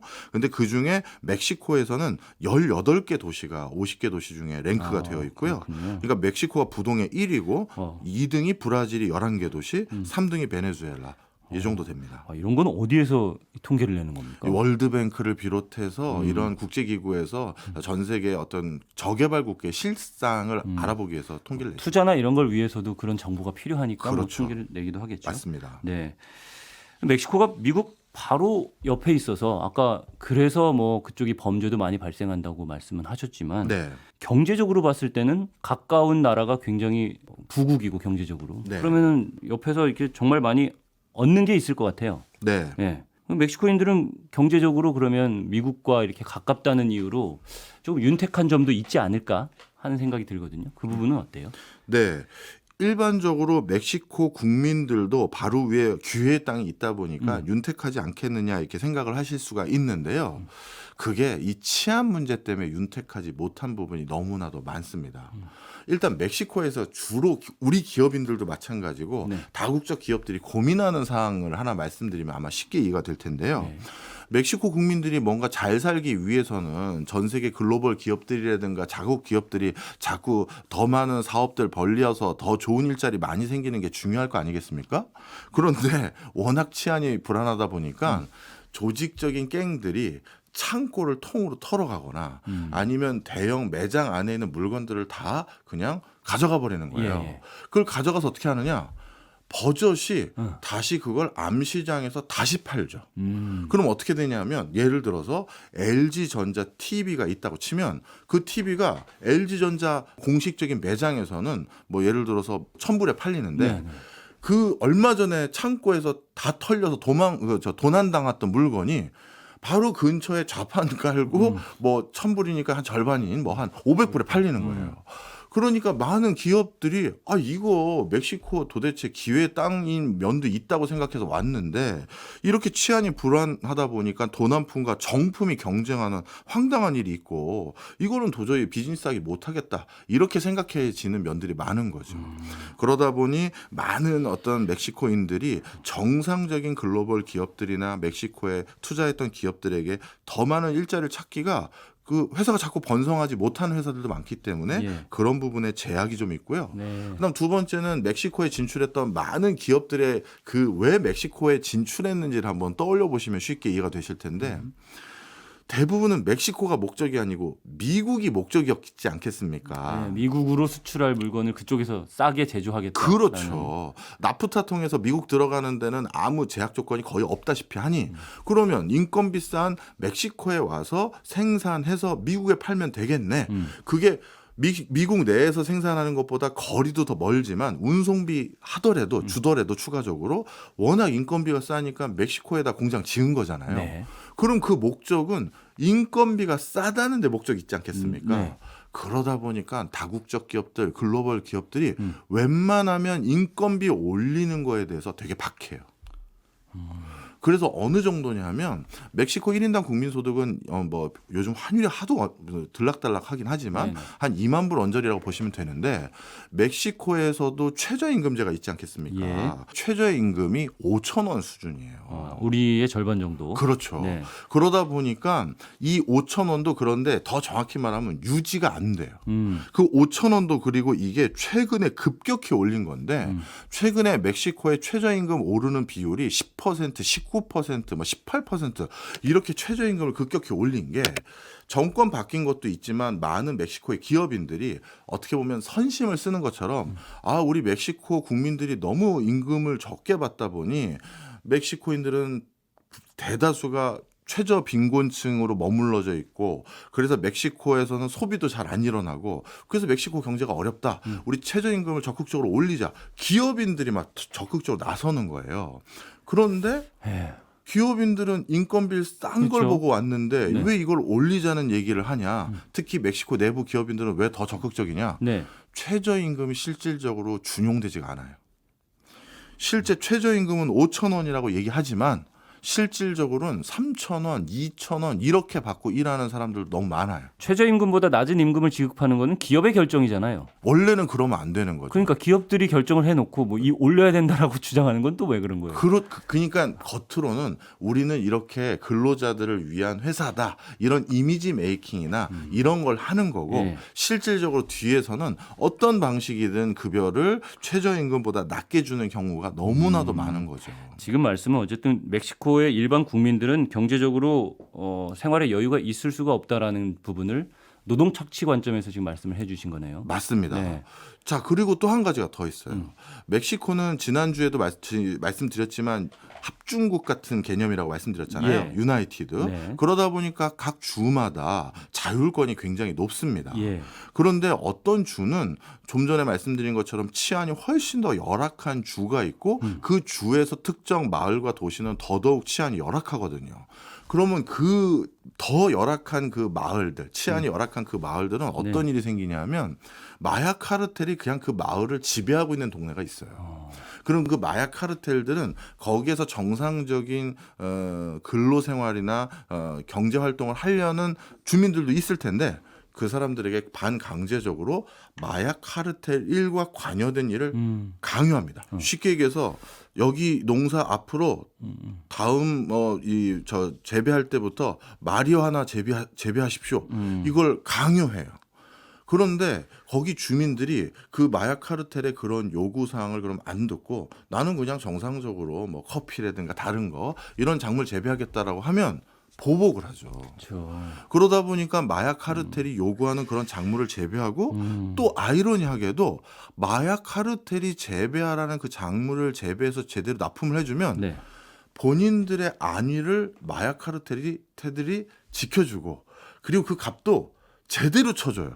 그러니까 정상적으로 시장에 내다 팔려는 물건을 제가 재배해서 시장에 내다 팔려고 하면 가격이 뭐 폭락할 때도 있고 막 그래서 제값을 못 받을 때도 있는데 네. 어떻게 보면 마약이라는 건 뭐 좀 불법적인 그렇죠. 품목이다 보니까 네. 나름대로 값은 제대로 쳐주는 거예요. 그러니까 주민들이 상당수가 반강제적인 건지 이게 자발적인 건지 알 수 없을 정도로 그쪽 지하 경제로 가버려 있는 거죠. 네. 그러니 국가 경제에 적지 않은 비중이 또 지하 경제로 갔고 그리고 그 지하 경제에서 적지 않은 돈을 또 벌다 보니까 최저임금을 원래 약속했던 것보다 덜 주더라도 나 나름대로 부업 같은 부업이 있으니 거기에 대해서 불평도 별로 없고 그런 독특한 형태가 되다 보니까 공식적인 통계에서 잡히는 멕시코 국민들의 진짜 소득 수준이라는 건 예. 굉장히 열악한 상황이 돼버리는 거죠. 아. 그리고 멕시코인들 중에서요. 우리가 이런 표현 쓰죠. 기업가 정신 또는 예. 혁신 역량이 있는 사람들. 예. 우리 한국 그 경제사 조망하는 학자들 중에서도 이런 연구를 해보신 분이 계시더라고요. 우리나라 대기업이나 중견기업 또는 중소기업 CEO분들 중에서 네. 7, 80년대 성과를 많이 냈던 CEO들의 공통분모 중에 하나가 네. 그 원래 고향이 이북인 분들이 많다. 왜 그런가 봤더니 네.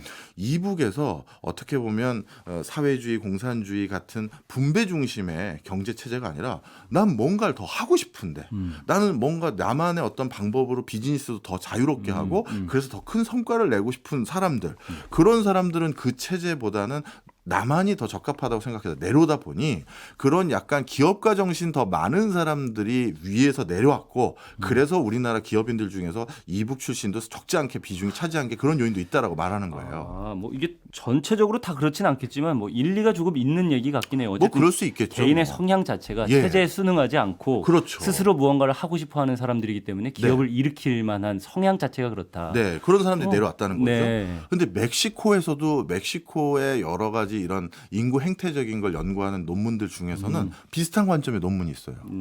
멕시코 내부에서는 아까 척박한 인건비 상황, 네. 그다음에 비합법적인 비즈니스 영역이 너무 큰 거, 그리고 정부에서 이런 걸 잘 관리 감독도 못 해주고, 그러니 여기서 내가 도저히 비즈니스를 제대로 할 수가 없어. 그런 사람들은 전부 바로 국경 넘어서 다 어디로 가버렸다? 미국으로 간 거예요. 네. 그러니까 정상적으로 기업가 정신 발휘하게 해서 자유롭게 비즈니스 하겠다는 사람들은 다 미국으로 가버렸고, 그런데 그 미국으로 간 사람의 숫자는 어느 정도 되느냐? 1,000만 명 정도 돼요. 그리고 그 미국으로 갔던 사람들이 1,000만 명이고 지금은 그분들의 2세, 3세가 또 2,500만 명이에요. 그러니까 이게 1,000만 명, 2,500만 명이라는 게 어쨌든 큰 기업을 일으킨 사람들의 숫자만 그렇다는 거잖아요. 그러니까 좀 더 적극적이고 뭔가 자기만의 비즈니스를 해보고 싶은 사람들은 오히려 다 미국으로 가버렸다는 거죠. 1,000만 명 가까이가. 기업을 만들겠다고 하는. 네. 어떻게 보면 적극성 띈 경제활동 인구가 3,500만 명 가까이가 뭐 멕시코에 없는 거 아니냐. 멕시코 인구가 1억 좀 넘는데 그것도 이제 문제가 된다는 거죠. 그러면 국가적인 경제를 전체를 봤을 때 자국 기업을 키우는 게 외국 기업이 와서 계속해서 산업의 큰 기업으로 성장하는 것보다 네. 자국 기업이 성장하는 게 훨씬 유리하다고 생각을 할 텐데 네. 자국 기업은 그럼 클 수가 없는 환경으로 볼 수가 있을까요? 자국 기업이 커지기가 사실 되게 척박해요. 그래서 사실 지금 멕시코의 대부호들의 공통점은 네. 다국적 기업들이 멕시코에 왔었을 때 네. 멕시코 내부 기업으로부터 받아야 될 서비스들이지 않겠습니까? 예. 대표적으로 이동통신 서비스죠. 뭐 본국하고 소통도 해야 되고 우리 직원들 여기서 원활하게 일하려면 네트워크 환경이 있어야 되잖아요. 우리가 말하는 기간 산업이라고 하는 그런 맞습니다. 산업들. 네. 바로 그런 것들의 일부 관여하고 있는 멕시코 토착 기업들은 네. 세계적인 어떤 부호들을 만들어낼 수 있는 정도의 규모까지 갔지만 본인들이 자체적으로 뭐 자동차 브랜드를 육성해보고 백색가전 브랜드를 만들어보고 이렇게 하기에는 여러 가지 지금 여건이 사실은 굉장히 척박해서 그런가요? 쉽지가 않은 상황이에요. 그러면 치안 상황은 그러면 어떻게 나아지고 있는 건가? 나아질 여지가 있나? 뭐 그 부분부터 한번 말씀해 주세요. 예. 치안 상황이 도저히 나아질 수 없는 상황으로 보여요. 몇 가지 말씀드리면 네. 멕시코는 주마다 워낙 범죄율도 다르고 그것 때문에 경제 발전을 저해하는 요소로 작용했다 말씀드렸잖아요. 네. 그러다 보니까 멕시코 시티를 중심으로 한 멕시코 주라든가 몇 개 관광지가 있는 주들 빼고는 주의 재정 상황이 굉장히 열악합니다. 그러다 보니 경찰들에 대한 처우가 나쁠 수밖에 없고 네. 경찰 병력을 많이 채용할 수가 없어요. 그러니 경찰들이 뭐에 쉽게 유혹에 빠지게 되냐면 부정부패죠. 마약 카르텔들이 눈 감아주면 네. 내가 얼마 줄게 이런 것들에 같이 동조하기가 쉬워지는 거예요. 그러다 보니까 멕시코의 특정 주들에서는 주민들이 아예 뭐라고 얘기하냐면요. 경찰들을 보고 쟤네들이 옷만 경찰복을 입었지 깽이에요. 이런 얘기를 하는 주들이 진짜 왕왕 있어요. 네. 그만큼 주마다 워낙 경찰이 어떻게 보면 치안에 적극적으로 협조하지 않는 문화가 있는 주도 있기 때문에 그것 때문에 이제 치안이 제대로 개선이 안 되는데 네. 그래서 어떻게 했느냐. 멕시코 중앙정부에서 이런 문제를 인식하고 2017년도 전후부터 안 되겠다. 경찰을 관리 감독하고 채용하고 하는 모든 권한을 중앙정부에서 가져가겠다. 네. 주마다 따로 하지 말고 니네 재정도 없다며 했는데 멕시코는 참 이 부분이 매번 이게 아킬레스건이 되는데 주의 권한이 너무 세요. 그리고 주마다 자기가 우리 주의 권한이 있는데 왜 다른 주에서 중앙에서 왜 그걸 통제하려고 하냐 예. 이런 인식이 너무 공고하거든요. 그러다 보니까 그 당시에도 각 주에서 반대했어요. 우리 경찰을 우리가 뽑아야지 중앙정부에서 왜 그걸 관여하는데 이렇게 생각해 버리는 거죠. 우리 한국 같은 경우는 지자체가 있지만 지자체에서 경찰 따로 안 뽑잖아요. 우리는 중앙정부가 힘이 더 세다라는 비판들도 굉장히 많습니다. 그렇지만 네. 사실 그래서 우리가 어떻게 보면 효율적인 면으로 운영되는 부분도 있거든요. 네, 그렇죠. 그런데- 사업마다 다르죠. 예. 네. 그런데 이제 멕시코 같은 경우는 그냥 주의 의식이 더 강하다 보니까 네. 이 치안에서 가장 큰 문제점으로 지적되는 것들이 해결이 좀 안 되고 있는 상황이 제일 크고요. 그러다 보니까 또 비즈니스 하기가 더 어려워지는 악순환 하나가 생각난 게 네. 멕시코 시티는 전 세계적으로 교통 체증이 안 좋은 대표적인 도시 뭐 방글라데시를 비롯해서 몇 나라 중에 하나예요. 네. 특히 멕시코 시티 도시는. 그게 왜 그러냐면 도로는 잘 갖춰져 있어요? 도로가 있긴 하고 또 잘 갖춰진 면도 부분적으로 있는데 네. 멕시코 시티에서 조금만 외곽으로 빠지는 도로들을 보면요. 네. 전부 그 뭐 과속 방지 턱이라고 하죠. 울퉁불퉁한 거. 네. 그게 너무 많아요. 그건 왜 그런 거예요? 그건 그게- 일부러 만들어 놓은 거잖아요. 그렇죠. 그게 바로 범죄 저지르고 시 외곽으로 빠져나가려는 차들에게 제재를 가하기 위해서 검문을 한다든지 뭐 그렇죠. 그런 장소들을 만들어 놓은 거예요. 그리고 범죄 저지르면 시 외곽으로 빠질 때 엄청난 그 고속으로 이제 도망가야 되니까 그냥 가속 밟아서 도망 못 가게 진짜 턱이 또 높아요. 그러면 이게 진짜 덜컹덜컹 하거든요. 네. 그러다 보니까 시 외곽으로 나가는 도시마다 앞에 차들도 예를 들어서 별로 없을 수 있는데 네. 그럼 툭툭 나가면 되는데 그 턱들 때문에 속도를 못 내요. 음. 이런 여러 가지 이유로 멕시코 시티도 교통체증이 엄청나고 네. 그러니 비즈니스하기 또 어려워지고 아. 이 하여튼 모든 것들이 이 치안과 관련된 거예요. 그래서 기업이 그렇게 성장하기가 좋은 환경은 아니다 이 말씀을 해주시는 것 같은데. 네. 그 카르텔 기업은 얼마나 큰 기업들이 있고 얼마나 성장을 해놓은 거예요? 네. 그걸 통계로 알 수가 없어요. 왜냐하면 이 카르텔 기업들이 하는 일이 다 불법적인 일이잖아요. 네. 지하 세계에 있는 일들을. 네. 많은 분들이 그러면 마약 팔아서 이렇게 다 돈 번 거죠? 이렇게만 생각하시는데요. 또 한 가지 카르텔 기업의 큰 비즈니스가 있습니다. 네. 바로 불법 이민자들을 미국으로 옮겨주는 비즈니스를 해요. 아, 예. 이 비즈니스가 어찌 보면 마약보다 더 큰 거 아니야? 이런 소리도 많이 하는데요. 왜냐하면 코로나19 이후에는 남미 국가들의 대부분이 경제적으로 더 어려워지다 보니까 남미에서 미국 가려고 불법 이민자들이 뭐 난민이라고 주장하는 이런 분들이 멕시코 하고 미국 국경까지 오잖아요. 네. 그럼 여기에 있는 멕시코 쪽의 그 동네들마다 불법적인 마약 카르텔이나 불법 조직 카르텔들이 당신 당신 어디서 왔어요? 아, 온두라스에서 왔습니다. 뭐 베네수엘라에서 왔습니다. 저 미국에 좀 보내주시면 좋겠는데 얼마야? 이게 아주 공공연한 브로커가 있어요. 네. 근데 이 브로커들이 미국에 그럼 어떻게 보내주느냐? 마약을 운송하는 것과 사람을 미국으로 보내주는 요즘의 대표적인 경로는 뭘 것 같으세요? 글쎄요. 전통적으로 자동차 아닐까요? 아유, 차량은 검문검색하니까요. 쉽지가 않죠. 네. 전부 땅굴입니다. 아. 원래 예전에 미국이 멕시코 마약과의 전쟁을 선언하기 전에는 주로 해안에서 네. 배로 운송을 했어요. 그런데 마약이 운송되는 대표적인 경로가 해안이다. 이걸 확인했고 미 정부가 여기에 대해서 어마어마하게 단속을 하기 시작했거든요. 그러다 보니까 이제 다른 경로를 생각하기 시작했는데 그중에 대표적으로 가장 많이 활용하는 게 바로 땅굴인데요. 가장 대표적인 마을이 있어요. 노갈레스라는 마을인데 예. 이 미국에도 노갈레스란 마을이 있고 멕시코에도 노갈레스란 마을이 있습니다. 그 가운데는 철조망, 뭐 장벽 같은 걸로 이렇게 국경이 그어져 있어요. 아, 그러니까 하나인데 중간에 이렇게 나눠져 있다는 그렇죠. 거예요. 노갈레스라는 예. 마을이. 마을 이름이 똑같아요. 네. 미국 노갈레스, 멕시코 노갈레스. 그런데 멕시코 노갈레스란 이 마을은 이미 깽이 장악한 마을이라서 예. 여기도 이제 그 경찰이 함부로 못 들어가는 이런 수준의 동네인데 네. 중남미에서 넘어오는 사람들은 일단 노갈레스까지만 가면 미국은 어떻게든 갈 수 있다라는 희망을 가지고 오는 거예요. 그럼 노갈레스에서 미국 들어가기 위해서 노갈레스 지역에 따놓은 땅굴이 몇 개나 되느냐? 이건 뭐 확인 다 안 된 거지만 최근까지 다 확인된 땅굴 개수만 100개가 넘어요. 네.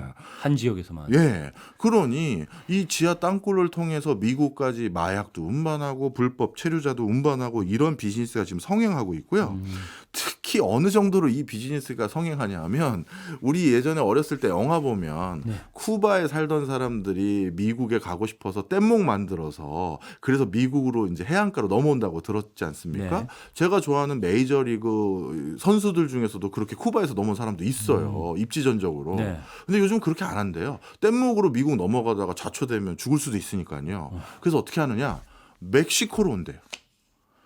쿠바에서 멕시코로 오히려 밑으로 한참 내려온 다음에 멕시코에서도 그냥 돈 내고 저 땅굴로 네. 저쪽까지 보내주십시오 하면 그럼 갈 수 있는데 뭐하러 위험천만하게 그 뗏목으로 미국을 가냐. 그렇죠. 이런 인식이 많다는 거예요. 뗏목으로 가면 어쨌든 붙잡힐 수도 있는 거고 그렇죠. 예, 발각될 여지가 많으니까. 맞습니다. 바로 그런 여러 가지 이유들로 인해서 이 멕시코에서 제일 번성한 기업인들, 이 기업인들이라는 게 너무 비하하는 표현인데 다 마약 카르텔 조직들의 수뇌부들이다. 이렇게 보시면 될 것 같아요. 그러니까 마약이나 이런 불법적인 것과 관련 없는 기업들은 크게 성장한 기업들은 별로 없다. 그거는 아까 말씀드린 것처럼 네. 국제적인 기업들에게 서비스 제공해주는 이통사라든가 네. 뭐 이런 에너지 기업이라든가 이런 거죠. 자원도 많죠. 멕시코. 어마어마하죠. 그다음에 인접한 큰 시장도 있고. 네. 지난번에 세계 10위의 인구 대국이라고 했나요? 10위의 맞습니다. 넓은 땅이라고 그랬네요. 어쨌든 네. 그 정도의 넓은 땅과 인구, 자원, 그다음에 미국이라는 큰 시장이 옆에 있는데, 근데 멕시코 경제를 얘기할 때 우리는 네. 그렇게 안정적으로 계속 좋은 경제, 호황을 뭐 이야기하거나 그런 경우는 거의 못 본 것 같아요. 맞습니다. 네. 이것도 어떻게 보면 승자의 저주같이 너무 큰 기회의 땅이 바로 위에 있잖아요. 그리고 바로 위에 있는 기회의 땅인 미국이 너랑 나는 한 나라처럼 경제적인 부분에선 관세도 없고 뭐도 없고 자유롭게 하자 이런 룰을 만들어줬어요. 네. 그러다 보니까 이 엄청난 기회가 오히려 독배가 된 거예요. 설명을 좀 드리면요. 예. 일단 멕시코 수출의 85%가 미국이에요. 그러니까 멕시코의 모든 경제적인 사이클은 미국이 호황인지 불황인지에 따라서 같이 맞물려져 버리는 겁니다. 그렇죠. 한 나라에 85% 가까이 수출을 한다라는 건 그 나라가 그냥 이 나라의 생명줄을 갖고 있는 거예요. 그래서 미국도 이렇게 구조가 될 걸 알아서 그래서 나프타와 같은 이런 자유무역 협정을 체결해 준 것도 준 게 아니냐. 이런 멕시코 내부 학자들 중에서는 이런 음모론 아닌 음모론을 제기한 사람도 있어요. 종속을 바라고 그렇죠. 나프타를 체결한 거다. 그래서 미국은 트럼프 대통령도 마찬가지고 껐떡하면 아니 같은 나라처럼 하자고 하더니 네. 입맛에 맞게끔 그거를 말을 바꿔요. 같은 나라 맞는데 이번 품목은 제외야? 아니면 갑자기 코로나 터졌잖아. 장벽 좀 쌓을게? 그렇죠, 뭐 이런. 장벽이 먼저 떠올라요. 그렇죠. 그리고 트럼프 대통령을 아예 대놓고 멕시코인들은 범죄자다 이렇게 얘기를 해버리잖아요. 그래서 앞으로 트럼프 대통령이 얘기했던 그 여러 내용들을 보면 나프타 같은 비슷한 이런 거 계속할 필요 없고 범죄자들만 자꾸 미국에 오게 만드니 그런 것도 이제 인적 교류도 차단하겠다는 거예요. 그러니 경제적으로 이미 다 예속이 돼버린 상태에서 네. 미국이 요구하는 권한들은 그 예속생 상태에서 이걸 끊어버리면 멕시코 경제가 큰일 나니까 오히려 자꾸 더 들어주는 구조가 돼버려서 그게 멕시코 경제를 휘청하게 만드는 요인이 하나 있고요. 네. 또 하나의 요인은 이게 바로 멕시코가 자체적으로 기업을 육성하기 위한 터전이 부족한 게 금융시장과 자본시장이 너무 열악한 상태예요. 이게 왜 그러냐? 멕시코와 미국의 국경이 한 3,000km 정도로 길게 붙어 있지 않습니까? 네. 그러다 보니까 원하면 한 번만 가서 저 미국 가가지고 미국의 그 전 세계에서 제일 좋다는 금융회사들에게 계좌 트고 올 수 있는 거예요. 그러니 멕시코 내부에 은행에 돈 맡기는 사람 없고 멕시코 내부의 금융상품, 금융서비스 이용하는 사람 드문 거죠. 네. 그러니 금융이라는 게 계속 발달되고 자본시장이 발달돼야지만 기업들이 자꾸 커갈 수 있는 터전이 되는데 그게 형성이 안 되는 거예요. 돈. 네, 바로 위에 골드만삭스, JP 모건부터 해서 뭐 뱅크 오브 아메리카 줄줄이 있는데 뭐하러 뱅크 오브 멕시코를 왜 이용합니까? 멕시코 뱅크를. 세계의 부국이라고 불리는 미국이 어쨌든 가까이 있는 게 예. 그게 기회 요인이 될 거라고 생각이 되기도 하지만 네. 오히려 이게 반대로 네. 악영향을 미치고 있다. 예. 그리고 가장 큰 악영향이 또 있어요. 예, 이게 제일 커요. 예. 금리입니다. 금리. 예. 쉽게 얘기해서 멕시코는 외국 자금을 유치해서 다국적 기업이 들어올 수밖에 없는 상황이 돼버렸잖아요. 네. 불안전한 치안 여러 가지 등등등 해서. 네. 그래서 외국 자금을 많이 유치해야지만 멕시코는 그걸 바탕으로 국가가 발달할 수 있는 터전이 되는데 네. 그러려면 어떻게 해야 되느냐. 미국보다 무조건 높은 금리를 줘야 돼요. 그래야 외국 자금이 멕시코 쪽으로 유입될 거 아니겠습니까? 네. 똑같은 금리면 누가 멕시코에 돈 주겠어요. 미국에 주지. 네. 그래서 항상 멕시코는 고금리를 유지해야 돼요. 미국보다. 그리고 통상적으로 그러다 보니까 고금리 기조가 고착화돼 버리고요. 그러면 고금리라는 건 우리가 경기 부양하고 경기 육성하기 위해서 금리 낮춰야 되잖아요. 네. 근데 그게 구조적으로 잘 안 되는 거죠.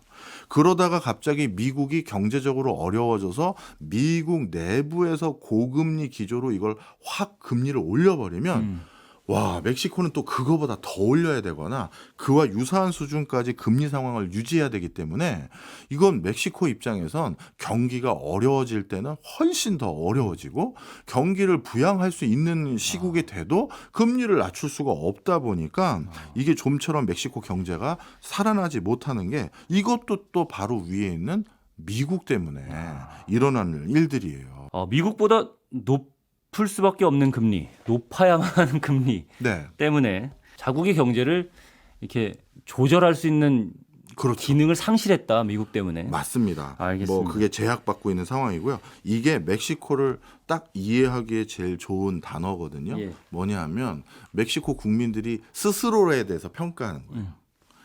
우리를 구제해 줄 신은 멀고 미국은 가깝다.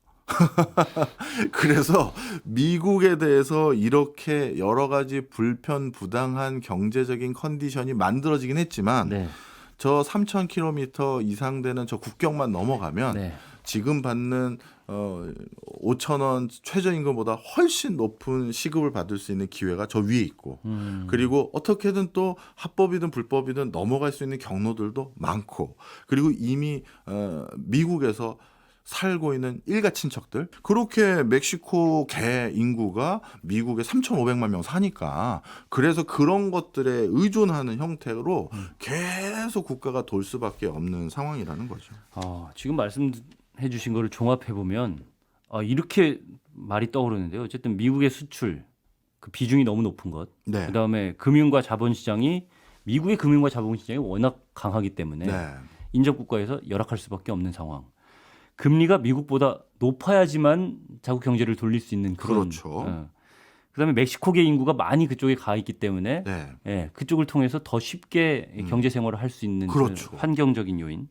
이걸 종합해 보면 선순환으로 전환되어야 한다는 생각은 하지만 예. 악순환 될 수밖에 없는 현실을 계속해서 받아들일 수밖에 없는 국가가 아닌가 이런 생각이 드는데 이 제 평가는 맞는 겁니까? 저도 사실 가서 보고 그 비슷한 생각을 하게 됐습니다. 음. 이 나라가 정말 제대로 된 분명 기회의 땅이고 네. 많은 국가는 미국에 진출하기 위해서 멕시코를 선택했지만 그걸로 인해서 멕시코가 정말 뭐 급진적화 유럽 국가들의 수준까지 올라갈 수 있다라고 보여지진 않고요. 네. 그럼에도 불구하고 우리나라 기업들이 왜 멕시코에 진출하려고 그렇게 애를 쓰겠어요. 미국 옆에 있는 프리미엄도 분명히 있는 건 사실이다. 이렇게 말씀드릴 수 있겠네요. 알겠습니다. 미국과 멕시코의 관계는 지금 형태로 계속 이어질까 아니면 전환의 기회가 있을까 궁금합니다. 중요한 말씀 해주셨습니다. 네. 미국인들이 크게 걱정하는 게 있어요. 이미 미국인 중에서 네. 10% 이상이 멕시코계다 이렇게 평가를 합니다. 네. 아까 그렇겠죠. 미국 인구 생각해 보면 아까 3,500만 명이 멕시코에서 넘어간 분들이 근원이 된 거니까요. 네. 그런데 이 멕시코계에서 온 분들은 합계 출산율이 상대적으로 높고 미국의 그 전통적인 주류라고 할 수 있는 우리가 미국인 그러면 백인의 뭐 이런 떠올리는 스테레오타입이 있잖아요. 네. 전형이. 그걸 생각하면 그런 분들은 합계 출산율이 이 멕시코계보다 좀 낮아요. 그럼 이 추세가 계속되면 우리가 생각하는 미국인의 모습이 좀 달라질 수도 있겠죠. 비중이 점점 좀 달라지니까. 그렇죠. 바로 그걸 가장 우려하는 대통령이 바로 트럼프 대통령이었고 네. 그 사람이 이번에 다시 한번 대통령이 도전하고 있어요. 그리고 여러 연설들을 통해서 뭐라고 하느냐. 멕시코인들은 범죄자다. 이렇게 그냥 다 일갈 그냥 전부 다 규정 짓고 그래서 나는 다시 대통령이 되면 훨씬 더 이민에 대해서 그리고 다 전수조사해서 불법 체류하고 있는 사람도 다 돌려보낼 거다. 그러면은 어쨌든 미국과 멕시코의 관계는 미국에서 민주당이냐 공화당이냐 어느 당이 정권을 잡느냐에 따라서 관계가 달라질 수가 있다. 롤러코스터를 타듯이 달라질 수도 있는 그것도 달라질 그런 수 있을 관계다라고 거예요. 보면 되는 예. 건가요? 그런데 민주당의 바이든 후보가 대통령에 당선됐음에도 불구하고 본인은 선거 기간 중에는 멕시코로 넘어가는 멕시코에서 넘어오는 그 장벽들 트럼프가 세운 거 그거 반인권적이다라고 해서 다 없앤다고 얘기하신 적도 있었는데 네. 결국 안 없앴거든요. 그래서 저는 미국인들이 멕시코를 바라보는 그 눈빛이라는 게 예전보다는 조금 더 부정적인 기조가 높아지고 있는 것 같아요. 네. 우리나라에서 멕시코는 어떤 나라일까? 네. 뭐 너무 추상적인 질문이긴 한데. 아닙니다. 네. 제일 그래도 제 맥을 짚을 수 있는 질문이죠. 네. 우리나라에서 멕시코는 미국을 위한 대체지 이거예요. 네. 멕시코 자체 시장을 보고 진출한 그 기업들은 사실은 많지 않습니다. 전부 미국에 들어가기 위한 교두보로 삼고 있는 것이거든요. 네. 그러다 보니까 이런 상황에서 우리는 어쩔 수 없이 멕시코를 선택할 수밖에 없는 여지가 계속될 수밖에 없고요. 미국이 전 세계에서 제일 큰 소비 시장이면요. 그러니 우리는 멕시코에 대한 학습을 정말 단단하게 해야 된다. 알겠습니다. 멕시코는 우리에게 미국 진출을 위한 대체지의 기회가 될 수 있는 나라다라는 네. 걸로 오늘 이 얘기를 마치도록 하겠습니다. 멕시코 사람들은 외관적으로도 확연하게 구분이 돼요. 일단 키가 생각보다 엄청 작습니다. 이것도 치안 때문입니다. 편의점을 열 수가 없는 주들이 있는 거예요. 약탈해 가는 거죠. 밤에 그냥 뭐 문 다 뜯고 물건 다 가져가고 신선하고 질 좋은 식료품을 보급받지 못하는 동네들이 늘어난 거예요. 게스트가 묻고 진행자가 답하는 역시나 박정호. 오늘도 저 아나운서 오승훈이 질문하고 박정호 교수가 답하겠습니다. 교수님 안녕하세요. 예, 안녕하세요. 예. 오늘은 멕시코의 인종 이쪽을 얘기를 해보시겠다고요? 예, 맞습니다. 우선은 인종적으로 어떤 구성으로 돼 있는지 요거부터 살펴볼게요. 네. 우리가 이제 일견 멕시코인 그러면 약간 뭐라 할까요? 중남미계라고 생각하는 전통적인 백인이 아닌 분들을 떠올리시잖아요. 네. 그런데 아직 완벽한 우리가 흔히 백인이라고 분류할 수 있는 분들도 멕시코인들 중에는 일부 있습니다. 하지만 정말 인류 역사상에 새로운 이분들에게는 송구한 표현입니다만 새로운 종이 생긴 건 멕시코죠. 새로운 인종. 예, 우리가 왜냐하면 흔히는 그냥 백인종, 뭐 흑인종, 네. 황인종 이렇게 예. 크게 분류할 수 있는데. 근데 그게 아니라 이 중남미에 있었던 원래 원주민과 네. 그리고 스페인을 비롯해서 유럽 지역에서 넘어온 사람들이 만나서 네. 새로운 인종인 메스티소라는 인종이 대표적으로 생긴 거잖아요. 그러다 보니까 우리 인류 역사상 뭐 인위적이라고 해야 될지 이게 자연적이라고 해야 될지 그 표현도 뭐가 맞는지 모르겠습니다만 네. 새로운 인종이 생겼고 그게 국민의 절대적인 뭐 90% 이상이거든요. 어. 예, 이 메스티소가 이렇게 많아지게 된 새로운 인종으로 구성된 나라 이게 굉장히 특이하고요. 이거는 약간 여담일 수 있는데요. 네. 자신들의 시조가 누군지 분명히 아는 나라는 사실 거의 없을 거잖아요. 그래서 정확하게 누가 우리 시조인지 모르는데 이 메스티소의 시조라고 해야 될까요? 시조 격이 누군지 이거는 역사적으로 다 밝혀져 있어요. 멕시코의 처음 점령에 선봉에 섰던 스페인 그 군인이죠. 에르난 코르테스. 네. 이 에르난 코르테스가 이 멕시코 지역으로 치고 들어옵니다. 그랬더니만 이 멕시코의 동부 연안 쪽에 있는 일부 부족장들이 네. 자신들에게 해코지를 할까봐 이 에르난 코르테스에게 선물로 뭘 줬냐 하면 여성들을 노예처럼 이제 바쳤어요. 우리 이렇게 해코지하지 마시라고. 그래서 여성들 한 20명 정도를 코르테스에게 바쳤는데 이 20명 중에 누가 있었냐면 말린체라는 추장의 딸이 있었습니다. 예. 부족장의 딸이 있었어요. 자신의 딸을 어떻게 또 바쳤느냐. 여기에 대해서도 멕시코 역사를 보면 뭐 왈가왈부가 있어요. 근데 하여튼 이 추장의 딸인 이 말린체라는 사람이 아주 멕시코 초기 역사에 중요한 맥을 담당하는데 네. 이게 너무 재밌어서 간단히 설명드리면 예. 우리 오승은 아나운서랑 제가 스페인 사람이고 멕시코를 점령하러 갔어요. 이번엔 제가 스페인 사람이 됐습니다. 그러면 우리가 그 현지 부족장들하고 뭔가 대화도 나누고 해서 받을 것도 받고 뭐 의견 소통을 해야 되잖아요. 네. 통번역이 필요하잖아요. 말이 안 통하니까. 그렇죠. 네. 그런데 그때 결정적인 역할을 했던 분이 이 말린체라는 추장의 딸이에요. 네. 추장에 따른 그러면 그 언어를 다 이해를 하고 있었던 거예요? 설명을 이거 드릴게요. 네. 이 추장의 딸인 말린체가 하는 언어는 마야어를 하는 친구였는데 네. 아주 공교롭게 이 말린체는 그 당시 아즈텍 언어 아즈텍 언어도 일부 할 줄 알았어요. 네. 그러니까 마야어도 하고 아즈텍 언어도 일부 할 줄 아는 이 추장의 딸이 코르테스의 포로로 이제 잡혀갔잖아요. 선물로 이제 간 거지 않습니까? 예. 그러다가 그쪽 수하 누군가하고 이제 혼인 아닌 혼인을 한 거예요. 그러다 보니까 자연스럽게 스페인어를 배우게 된 거죠. 바로 이 말린체가 그래서 그 뒤에 스페인 지역의 스페인 사람들이 멕시코를 점령하는데 굉장히 뭐랄까요? 효율성을 가져다 주게 됐고요.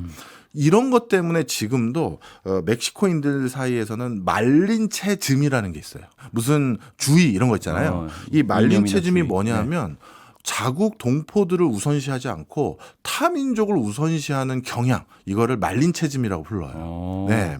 근데 아까 말씀하실 때 제가 궁금한 거는 예. 말린체가 자신의 딸을 포함해서 20명을 코르테스한테 바쳤다고 말씀을 예. 하셨잖아요. 당시에 아메리카 인디언들이라 불리던 예. 원주민들은 노예를 가지고 있는 문화가 있었던 건가요? 혹시? 예, 신분계층이 있었습니다. 있었어요. 노예도 있었고요. 아, 그래서 노예로 바치는 거를 스스로 인정을 하면서 이렇게 노예로 바쳤다는 거예요. 자기 딸을 노예로 바친다는 건 쉽지 않은 문제 같아서.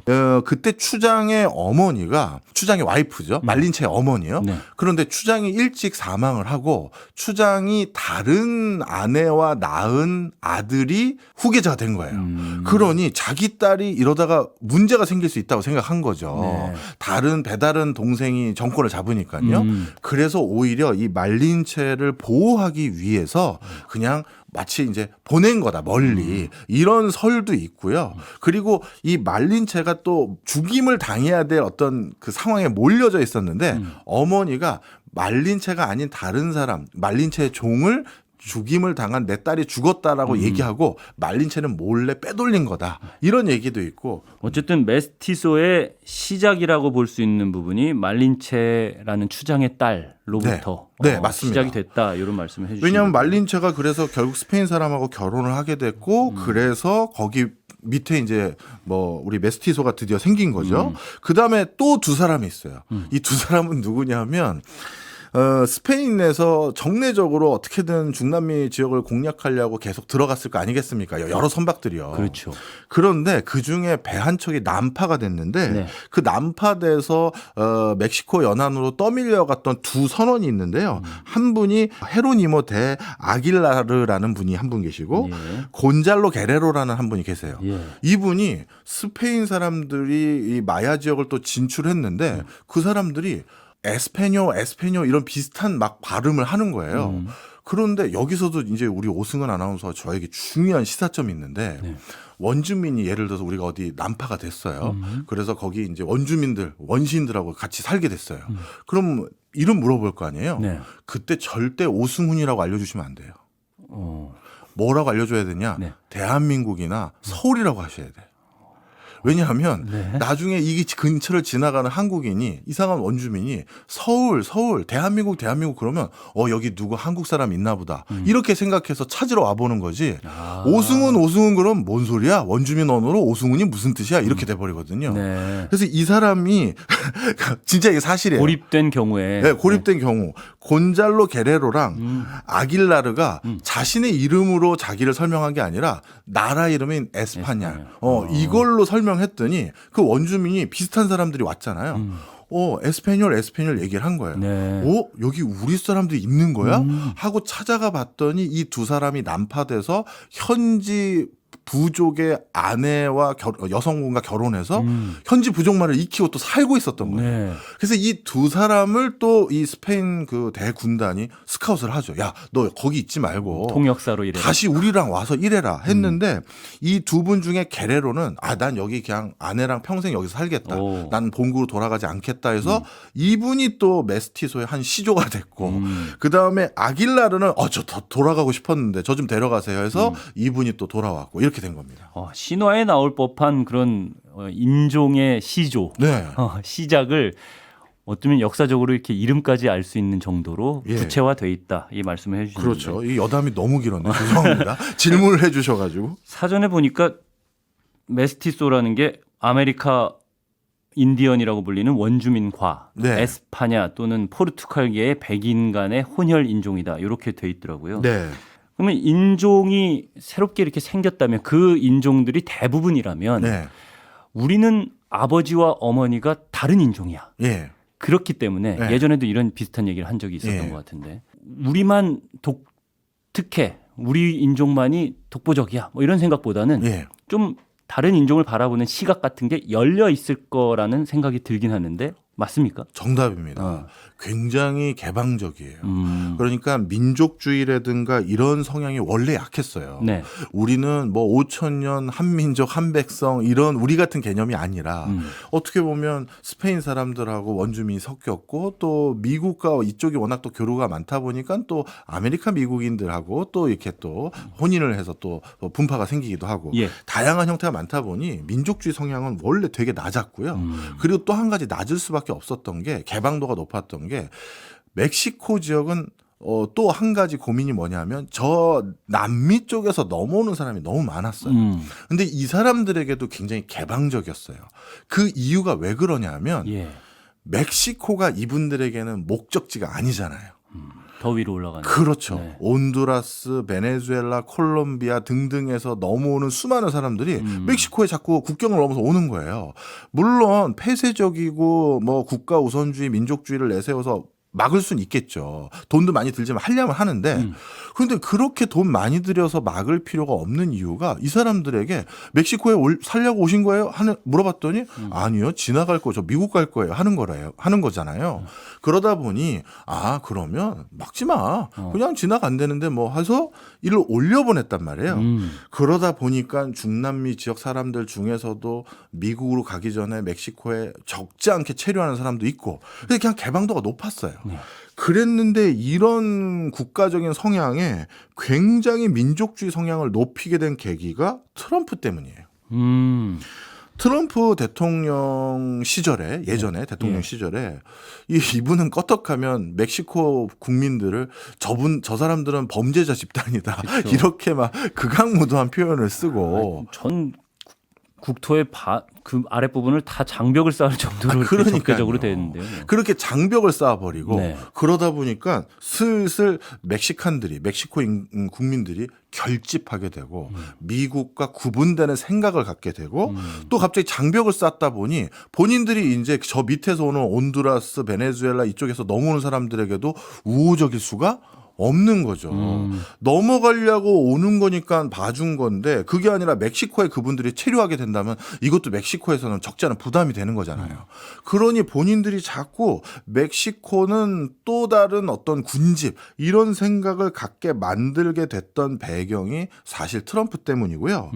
전통적으로 예전에 멕시코의 주류라고 할 수 있는 스페인계 백인들 이 사람들은 이제 메스티소가 워낙 비중이 높아지다 보니까 굉장히 힘을 잃어버렸어요. 네. 그러다 보니까 본인들이 뭐 다시 메스티소와 전통적인 백인 간의 구분 이런 것도 안 갖게 됐었는데 어떻게 보면 트럼프가 만들어낸 아주 독특한 현상이죠. 근데 오늘 이렇게 인종 이야기를 들고 오신 이유는 멕시코를 이해하는데 인종이라는 것이 굉장히 중요하기 때문 아니겠습니까? 예, 맞습니다. 예. 그러면 일단은 제가 궁금한 게 또 있어서요. 네. 예, 인종이라는 게 어쨌든 메스티소라는 인종이 대부분을 차지하고 있는데 예. 그 인종들의 특징 같은 것들을 나열할 수 있는 게 있긴 있을 것 같아서 예, 그 있습니다. 부분부터 좀 설명을 해주시고 넘어갈까요? 예, 멕시코 사람들은 외관적으로도 확연하게 구분이 돼요. 어떻게 구분이 되냐면 일단 키가 생각보다 엄청 작습니다. 코로나 바로 직전인 2019년도 통계를 보면요. 네. 여성의 평균 키는 156cm. 그다음에 남성이 169cm 정도 돼요. 예. 생각보다 작죠. 작네요. 국민소득도 상당히 높은 국가라고 제가 멕시코 시리즈 1부 때 말씀드렸고 그리고 산업 구조도 상당히 고도화돼가고 있는 국가인데도 불구하고 키가 상대적으로 작아요. 이거는 첫째 이유는 원주민이 원래 유전학적으로 좀 키가 작은 원주민들이 있었던 게 하나 있고요. 네, 또 그 있어요? 두 번째가 예. 위생학적인 문제가 있어요. 위생학적 예. 문제요. 예. 우리는 1부, 2부, 3부 멕시코를 설명할 때 가장 먼저 떠오르는 이제 키워드는 치안이 불안하다. 네. 이 얘기가 이제 나오실 거잖아요. 예, 계속 반복해서. 네. 이것도 치안 때문입니다. 치안이랑 위생이 직접적으로 연관이 있어요? 그렇죠. 예. 예를 들어서요. 멕시코 시티처럼 상대적으로 그래도 치안이 잘 확보된 지역이 아니라 그렇지 못한 다른 주 같은 경우는 네. 그리고 멕시코는 합중국이기 때문에 주마다 또 치안 상황이 다 주별로 달리 관리한다고 말씀드렸잖아요. 예, 너무 다르다고 말씀드렸죠. 그러니까 어떤 주에 가면 내가 편의점을 열 수가 없는 주들이 있는 거예요.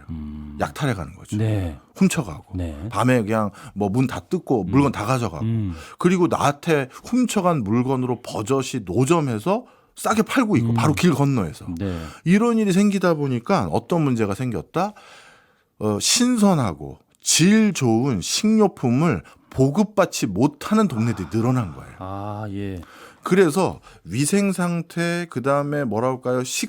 뭐죠? 식문화가 쾌적하지 못한 상태가 계속되는 지역이 있다 보니까 발육 상태가 좋아지지 않고 네. 또 신선한 야채라든가 신선한 식재료를 자주 못 얻고 그리고 소득 수준이 급격히 차이가 크다고 말씀드렸잖아요. 예. 그러니까 소득이 또 낮은 지역은 뭐에 의존할 수밖에 없겠어요. 정크푸드라고 불리우는 패스트푸드. 네. 그러니까 뭐라고 할까요? 뭐 성인병이 또 많아지는 거예요. 예. 좀 키도 작지만 좀 뭐 비만 인구가 또 많아지고 이런 것들이 전부 치안과 관련이 다 커버렸어요. 위생이라고 표현을 하셨는데 생활 전반적으로 예. 깨끗한 생활이 유지가 되면 질병도 줄어들 거고 성장하고 발육하는 데 훨씬 유리한 환경이 될 텐데 네. 치안 문제가 위생 쪽에도 영향을 줘서 생필품을 구입하고 신선하고 영양이 많은 음식물을 섭취하지 못하고 네. 그래서 그게 멕시코 사람들이 키가 좀 작고 발육이 좀 덜 된 네. 성장이 많이 예. 이루어지지 못한 그런 배경이 될 수 있다라는 말씀이시죠. 그런데 이 멕시코에서 그 장면을 보고 제가 생각난 게 사실은 우리나라의 미래였어요. 우리나라의 미래요? 예. 우리나라는 상황이 많이 다를 것 같은데 어떤 면에서요? 전혀 그렇지 않습니다. 네.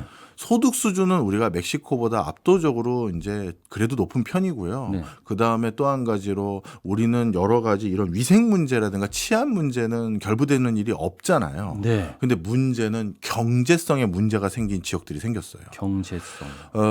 초고령 사회에 진입하면서 네. 노인들만 사는 지방 소멸 직전에 놓여져 있는 읍면 동리들이 있을 거 아니겠습니까? 네.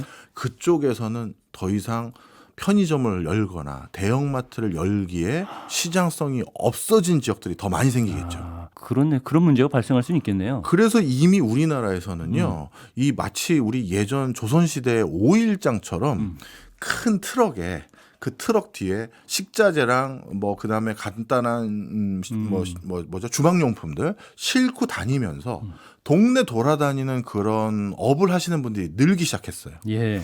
그래서 뭐 수요일 뭐 다음 주 수요일 언제쯤 다시 올 테니까요. 그때 필요한 거 저한테 미리 주문하세요. 그럼 받아 적어가요. 나 새우젓이 떨어졌어. 새우젓 좀 갖다 줘. 하면서 그런 일이 이제 우리 지방에서도 일어나고 있는데 사실 제가 멕시코 지방을 갔을 때 그 트럭에 생필품하고 그다음에 식자재 싣고 와서 장사하는 사람들이 많았었거든요. 예. 왜냐하면 이분들은 거기 이제 뭐라 그럴까요? 가게 열고 했다가는 다 약탈당할 가능성이 있으니까 그 진짜 무슨 철채로 이렇게 무장된 이런 트럭 같은 거에 그걸 넣고 와서 장사하고 가는 거예요. 장정 2명, 3명이 이제 그 트럭에 타고 와서 예. 이렇게 된 곳인데 야 이거 자칫 잘못하면 이게 멕시코는 예전과 아직 우리나라 같이 되려면 멀었네. 우리가 이렇게 생각하면 안 되고 지금 우리나라가 그럼 멕시코에선 이 문제를 어떻게 해결하려고 하고 있는지를 보면서 네. 또 배워야 될 상황으로 바뀌어 버렸어요. 우리나라가 배워야 될 부분. 멕시코는 지금 이걸 어떻게 해결해 나가려고 하는지 예. 이 부분 짧게 혹시 설명이 가능할까요? 솔직히 해결을 못 하고 있는 것 같아 보이는데요. 예. 대신 이렇게 이동을 해서 식자재를 판매하거나 뭐 여러 가지 이 기구를 판매하는 사람에게 면허를 주는 것들에 대해서는 일부 허용이 있더라고요. 우리가 식품과 관련된 위생 법규를 보면 네. 주방이 어딥니까 와서 검사하잖아요. 구청에서. 왜냐하면 위생 상태 점검하러. 예. 식당들은 꼭 식당들은 필요하니까. 그렇게 하죠. 그런데 트럭으로 싣고 다니면서 조리도 하고 뭘 해서 보내준다? 그러면 이거는 점검을 어떻게 하죠? 예. 고정된 장소에서 위생 관리가 이루어져야지만 되는 게 어떻게 보면 우리나라 법규의 가장 큰 틀이고 네. 물론 우리나라도 이동차에서 이제 먹는 거 판매하는 건 있긴 하지만 그렇다면 앞으로 우리나라 지방에서도 이런 일이 생긴다면 관련 법규도 바꿔줘야 그런 업이 더 활성화되는 부분도 있고 이럴 거 아니겠어요. 예. 그래서 이제 그런 것들에 대한 제도 연구할 때도 좀 우리가 참고를 할 수가 있는 부분이고요.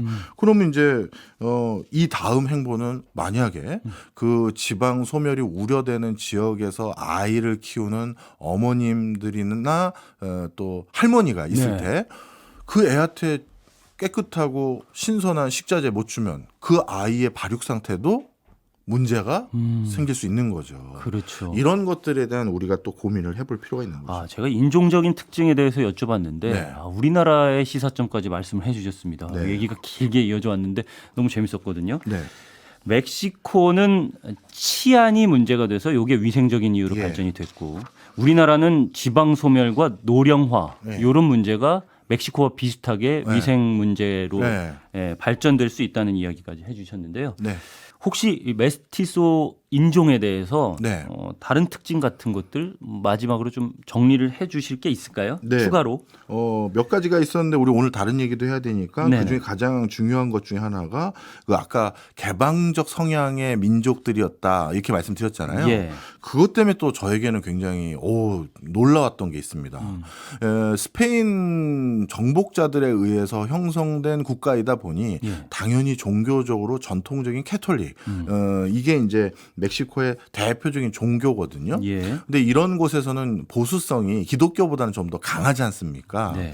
그런데 여기선 동성애를 비롯한 성적으로 좀 다른 기호를 가지신 분들에 대해서 굉장히 개방도가 높아요. 그 개방적인 것 종교를 뛰어넘을 정도로 그러니까요. 예, 그런 성향이 짙다. 예, 그래서 어느 정도냐면 주마다 이제 법들이 조금 다르긴 합니다만 네. 동성애를 공식적으로 인정해서 동성애자들끼리 결혼하는 것들도 허용해주고 이런 것들을 적극적으로 시도를 하려고 해요. 네. 근데 모든 데서 다 시도가 완비되어 있는지까지는 제가 모르겠습니다만 이런 거에 대해서 개방도가 높은 것도 이런 거는 종교적인 어떤 가치관과 또 현장에서 있는 실제 사회상이 또 충돌되는 경우도 있고 우리나라에서도 사실 이런 부분은 나중에 이슈가 더 지금도 이슈가 되고 나중에 더 이슈가 될 거 아니겠습니까? 그렇죠. 그런데 멕시코 같은 경우는 이 두 개가 유일하게 공존하는 동성애 성을 가진 분들이 그 부부를 희망하는데 또 독실한 크리스찬인 아주 이것도 아주 특이했어요. 네. 그거는 어쨌든 박정호 교수님은 그런 문화는 메스티소라는 인종의 성격이다라고 이제 보시는 거잖아요. 그렇죠. 그런 인종이 태동이 된 것이 가장 근저로 이 높은 개방성, 수용성을 가져다 준 게 아닌가 이런 인문학적인 내용이에요. 알겠습니다. 다른 내용이 아니라. 자, 이번에는 이제 멕시코에 대해서 조금 재미있게 관심을 가질 만한 예. 질문들을 좀 해보고 싶은데요. 네. 멕시코를 관광으로 생각하시는 분들도 아마 많으시더라고요. 그럼요. 예. 멕시코를 가기는 솔직히 쉽지는 않잖아요. 우리나라에서 너무 비행기를 오래 타야 되니까. 네. 휴가를 길게 내야 되는 문제도 있고. 근데 혹시라도 멕시코를 가겠다는 생각을 가지고 계신 분들이 계시다면 네. 어디를 가야 될까 하는 생각이 들거든요. 네. 이 부분부터 한번 짚어주실까요? 여름 휴가에 딱 적합한 질문인 것 같습니다. 네, 멕시코 휴가지로서 생각보다 각광을 많이 받아요. 이제 우리나라 국민분들도 우리나라 사람들도 소득 수준이 이제 좀 어느 정도 이상 되다 보니까 나 이제 좀 남다른 데 가보고 싶다. 그렇죠. 이렇게 돼요. 네. 그래서 그런지 모르겠습니다만 통상적으로 직장인들이 휴가를 맘 놓고 가장 길게 쓸 때가 언제냐면 신혼여행 간다고 하면 회사에서 뭐라 안 하잖아요. 그렇죠.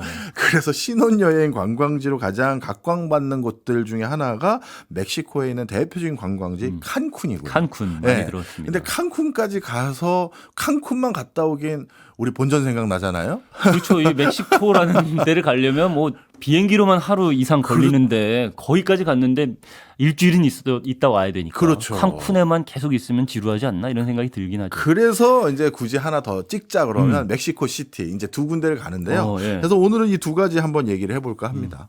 멕시코 시티부터 네. 한번 볼까요? 네. 어떤 곳이에요? 일단 멕시코 시티는 제가 일부에서 또 지난 시간에도 계속 멕시코 치안 안 좋다고 하니까 누가 관광이나 가려고 하겠냐 생각하시는데 여긴 수도죠. 수도입니다. 네. 근데 미국인들을 대상으로 설문조사를 해보면요. 가장 관광 가고 싶은 곳이 어디입니까? 물어보면 미국 바깥에서 멕시코 시티가 상당히 높은 순위에 올라와 있어요. 아, 그렇군요. 네. 우리가 일본, 중국 이렇게 얘기하는 것처럼 일단 가까운데 그렇죠. 맞습니다. 우리 문화는 아니니까. 예. 그래서 또 멕시코 시티가 전통적으로 스페인 정복자 시절부터 있었던 건축물들이나 이런 게 남아 있다 보니까 이국적인 풍광들도 많이 있거든요. 그렇겠네요. 그러다 보니 멕시코 시티는 꼭 가보겠다라는 걸로 통계적으로 가장 우선순위에 놓여져 있어요. 그런데 이제 멕시코 시티 이제 관광을 가실 때 꼭 기억하셔야 되는 게 네. 동선을 길게 잡으시면 안 돼요. 그러니까 멕시코 시티도 워낙 큰 도시라서 네. 여기 하나 볼 거 있고 저쪽에 볼 거 있고 여기 볼 거 있으니 우리 서울 정도 생각해서 30분이면 가겠네. 그럼 저기 가서 저거 보고 여기 가서 여기 보자. 그렇게 하시면 안 되는 게 교통체증이 정말 이루 말할 수가 없어요.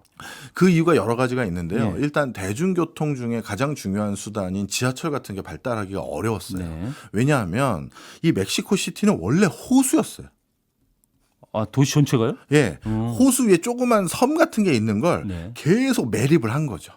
그래가지고 도시를 이제 넓혀놔서 지금은 호수라고 볼 수 있는 지역이 거의 없어요. 그냥 호수를 다 메워버린 거예요, 거의 다. 그래서 멕시코 시티는 그러다 보니까 지반이 약하겠죠. 네. 그래서 멕시코 시티에 가면 또 특이한 게 집이 자꾸 가라앉는 집이 많아요. 그러니까 어느 정도냐면 30년 전엔 여기가 지하가 아니라 1층이었어요. 대충 이게 되세요? 어느 정도로 가라앉는지? 이게 5m씩 가라앉고. 아, 진짜요? 왜냐하면 이게 그냥 호수를 매립하다 보니까 네. 계속 가라앉는 거예요. 근데 그나마 그냥 반듯하게 가라앉으면 이제 한 10년 지난 뒤엔 내 집이 반지하가 되겠구나. 반지하가 되겠구나. 이렇게 될 텐데. 안정적으로만 가라앉는. 안전적으로만 가라앉는다면. 그런데 또 삐뚤삐뚤하게 가라앉잖아요. 그렇죠. 안정적으로 가라앉을 수는 수가 없죠. 없죠. 그래서 건물이 무슨 피사의 사탑처럼 어. 약간 기울어져 있는 것들도 꽤 있고 그리고 여기도 또 지진 많이 일어나는 동네거든요. 멕시코도. 그런 여러 가지 이유들로 인해서 네. 대중교통 중에 가장 보편화되는 대중교통 수단인 지하철 없는 거 하나 있고 네. 그러다 보니 전부 다 자가용 승용차 비중이 높아졌고 그래서 교통체증이 아주 극심하다 보니까 동선 함부로 잡으면 안 된다는 말씀 드리고요. 그다음 여기 도로는 어때요? 일단 다음 원래 유럽 도로처럼 이 돌 박아가지고 생긴 그런 전통적인 도로 있지 않습니까? 그런 도로들도 꽤 멕시코 시티 광장이나 이런 데는 뭐 고즈넉스럽게 있고요. 네네. 그 다음이 중요한데 네. 그러다 보니까 이런 요인들로 생긴 교통 체증으로 인해서 공해가 엄청 심해요. 그래서 이거는 그 과학적으로 입증된 건 아니고 멕시코인들끼리 얘기하는 건데 몇 해 전에는요 저희가 그 스모그 같은 그런 공해로 그냥 멕시코 시티에 살고 있는 새들이 떼죽음을 당했다. 그 나쁜 공기를 흡입해서 예. 이 본인들이 그렇게 얘기를 해요. 공공연히. 그러니까 우리가 대중교통을 이용하는 게 친환경이다라고 이야기하는 이유가 각각의 자동차에서 다 매연을 뿜기 시작하면 그게 당연히 공기 오염은 심화되는 게 당연한 거니까. 네. 예. 하나의 공기 오염을 줄 수 있는 뭐 엔진을 아무튼 그런 매체라고 생각을 하면 네. 하나의 큰 매체 하나로 그냥 여러 사람을 옮겨 다닐 수 있는 대중교통이 활성화되면 그만큼 대기 오염은 줄어들 수 있는 게 맞는 네. 거니까요. 근데 예. 여기는 대중교통이 발달하지 않았으니까 너도 나도 다 차를 가지고 다니니 당연히 공기가 오염돼 있을 거다. 이런 말씀이신 것 같은데. 네. 그리고 하나가 더 있어요. 네. 여기가 분지 지역이에요. 네. 여기 멕시코 시티도 고산지대에 위치해 있거든요. 2,300m 정도 된다고 하더라고요. 네. 방송 전에 제가 찾아봤더니 그런데 2,300m 위가 약간 이렇게 평지처럼 분지 형태로 이렇게 움푹 파져 있는 형태가 돼 있다 보니까 네. 바람이 이렇게 잘 빠져나가지가 않아요. 그러니까 이런 매연들이 막 바람 한번 휙 불면 특히 높은 지대면 바람 잘 불어서 이런 게 휙 날아가면 좋은데 네. 분지형이다 보니까 이게 거기 안에 이제 모여져 있는 거죠. 그래서 이 멕시코 시티도 이런 것들에 대해서 오랫동안 문제를 인식해 왔고요. 그래서 2000년대 이후부터는 중고 차량 중에서 일정 정도 이상 그 매연을 많이 방출하는 거는 못 다니게 만들고 그리고 차량 오브제라든가 뭐 이런 것들 강제적으로 도입하고 해서 예. 공기를 지금은 생각보다 엄청나게 정화를 했어요. 20년 정도의 기간 동안. 예. 네. 그래도 조금 뭐 안 좋은 부분은 있습니다만 그래도 예전 20년 전쯤에 나 멕시코 가봤는데 하시는 분들은 지금 가보면 어우 진짜 많이 좋아졌네요 하실 정도는 되실 거예요. 그런 교통체증이나 스모그라고 말씀하셨는데 공해가 심한 편임에도 불구하고 미국에서 가장 선호하는 관광지로 이렇게 자리매김을 한 것은 네. 볼거리가 많다는 의미인가요? 그럼요. 볼거리, 먹을거리, 또 물가도 싸고 그런 것들이 이제 멕시코 시티를 관광지로 찾게 만드는 요인이고요. 네. 하나만 더 추가로 말씀드리면 그럼 여기 가면 우리 흔히 말해서 스모그 앞이 뿌옇게 아무것도 안 보이는 그런 스모그를 생각하시는데 네. 그게 아니라 캘리포니아형 스모그는요. 날씨가 굉장히 화창하고 습도 없고 건기가 많이 있는 상황에서는 네. 뭔가 뿌옇지는 않은데 냄새가 좀 매캐한 독특한 스모그가 있어요. 그러니까 시각적으로는 별로 스모그라는 걸 못 네, 느끼다가 못 느끼죠. 그런 게 더 건강에는 안 좋을 그렇죠. 수도 있겠네요. 네. 그래서 멕시코에서 평균 수명이 또 낮은 이유들 중에 하나가 아까 말씀드렸던 정크푸드 많이 먹고 그런 것도 있지만 이런 요소도 같이 있어요. 그렇군요. 칸쿤은 어때요? 칸쿤, 이것도 우리나라에게 또 중요한 시사점인데 좀 설명을 드릴게요. 예. 칸쿤은 정말 세계적인 관광 도시입니다. 네. 근데 많은 분들이 이 칸쿤 가면 미국 그 호텔 체인들을 비롯해서 왠지 딱 느낌이 미국 호텔 유와 같은 어떤 뭐랄까요 그런 식으로 서비스가 좀 구축되어 있거든요. 그러다 보니까 많은 분들이 이거는 외국 자본들 특히 미국인들이 와서 개발한 어떤 관광지다 이렇게 생각을 하시는데 네. 아닙니다. 이거는 멕시코에서 우리도 좀 부자 나라 돼보자 그렇게 하기 위해서는 우리보다 잘 사는 나라가 바로 위에 미국도 있고 유럽 같은 경우는 바로 금방 올 수 있는 상대가 대서양만 건너면 가까운데 되니까. 예. 그 사람들이 좋아하는 관광 도시를 만들어 보자 해서 원래 칸쿤은 이렇게 대표적인 관광 도시가 아니었는데 멕시코 국가에서 관광 도시를 육성할 곳을 선정하러 돌아다녔어요. 그랬는데 칸쿤을 딱 와보니까 한 8개 섬이 연결되어 있으면서 진짜 해변 끝내주고 뭐 하여튼 날씨 좋고 딱 이게 확인이 돼서 여기네. 그래서 여기를 개발해 보기로 결정을 하고요. 초기 그 개발에 대한 시드 머니를 미국 자본이나 본인들도 일부 자금 태워서 그렇게 해서 개발한 일종의 계획 도시예요. 그러니까 이거는 미국이 그냥 먼저 그냥 와서 주도한 게 아니라 멕시코가 지정하고 미국 자본을 일부 끌어들여서 개발을 한 거죠. 그렇군요. 그런데 여기에서도 한 가지 이제 중요한 시사점이 하나 있는데요. 네. 우리나라 지자체를 또 말씀드릴 수밖에 없어요. 예를 들어서 우리 요즘 이것도 많은 이슈가 되는 걸로 알고 있는데 제주 지역에 한때 중국인들이 와서 땅을 사고 집을 사고 아파트를 살 수 있게끔 많이 허용해 줬지 않습니까? 네. 그런데 그때 우리 사회에서도 어떤 분위기도 일부 있었냐면 아니 왜 중국인이나 외국인들이 우리 땅을 이렇게 사게 하냐. 그리고 거기 그것 때문에 집값만 오르고 맞아요. 뭐 이런 반대 여론도 있었거든요. 네. 네. 그런데 지역 입장에서 조금 돌려서 생각을 해볼게요. 네. 지역 입장에선 아니 우리 조그만 군에 뭐 제주는 아니라 하더라도 군에 또는 시에 국내 기업들 누구한테 가서 물어봐도 투자하겠다는 데 없고 중앙정부에서도 예산 줘서 뭐 해봐라 하는 데 없는데 네. 그럼 우리는 이 상태로 지역 소멸을 방치하라는 얘기냐. 그런데 중국 갔더니 중국인들은 투자하겠다고 하더라. 그래서 받아온 건데 그럼 그게 잘못된 거냐. 그럼 우리 보러 계속 지방 소멸해서 소멸되는 지역으로 분류되라는 얘기냐. 이 소리 나올 수 있잖아요. 네. 나올 수는 있는데 정도의 차이의 문제일 것 같아요. 네. 네.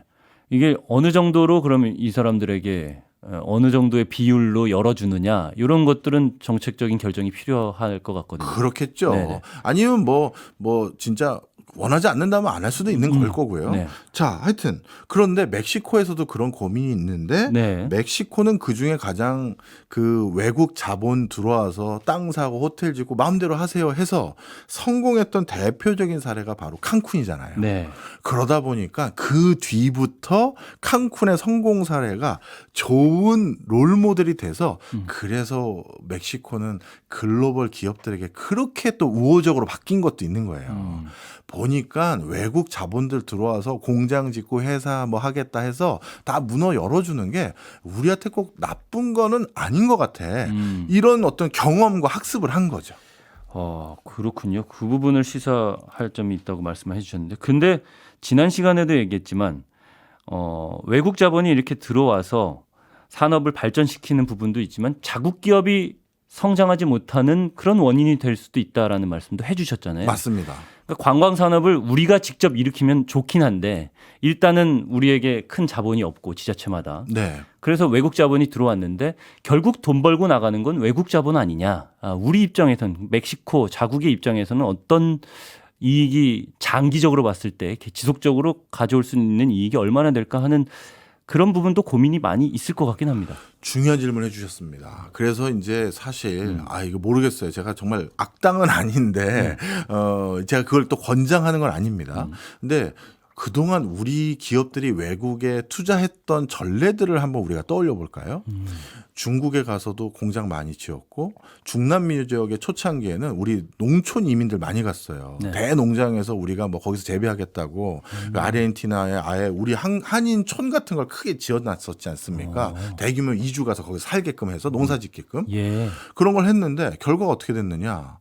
와, 그 황무지 개간에서 밭으로 일궈서 농사 지을 만한 좋은 도시, 마을 만들어 놨더니 거기에 대해서 슬슬 그 나라, 현지 나라에서 텃세를 부리는 거예요. 네. 원래 거기에 우리가 정착했던 이유는 철도길이 바로 옆에 있었고 철도 정류장이 바로 옆에 있었는데 갑자기 그 철도 정류장과 철도길을 폐쇄해버려요. 그럼 어떻게 된다? 마을이 소멸되거나 쇠락하는 거예요. 예. 그러면 자연스럽게 거기 있었던 집단적으로 살고 있었던 한인들이 다른 데로 떠나게 되겠죠. 그러면 거기 잘 개간해 놓은 그 농토나 아니면 자기 살려고 만들어 놓은 집들 싸게 매물로 나오겠죠. 그럼 그 싸게 매물로 나온 거는 또 누가 흔히 말해서 다시 매입한다? 현지 주민이나 현지 지자체겠죠.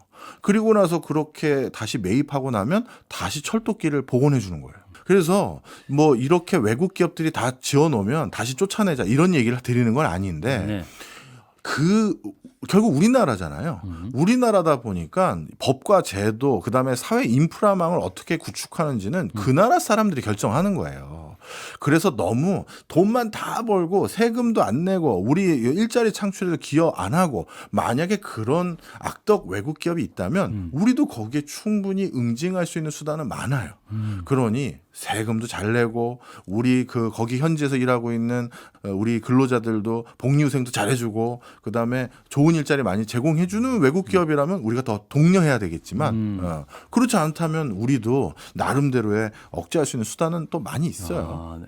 멕시코가 어쨌든 자국의 발전을 위해서 좀 노력은 많이 하고 있는 것 같아요. 네. 예, 외국 자본 유치 같은 것도 그렇고 네. 관광지를 개발하는 것도.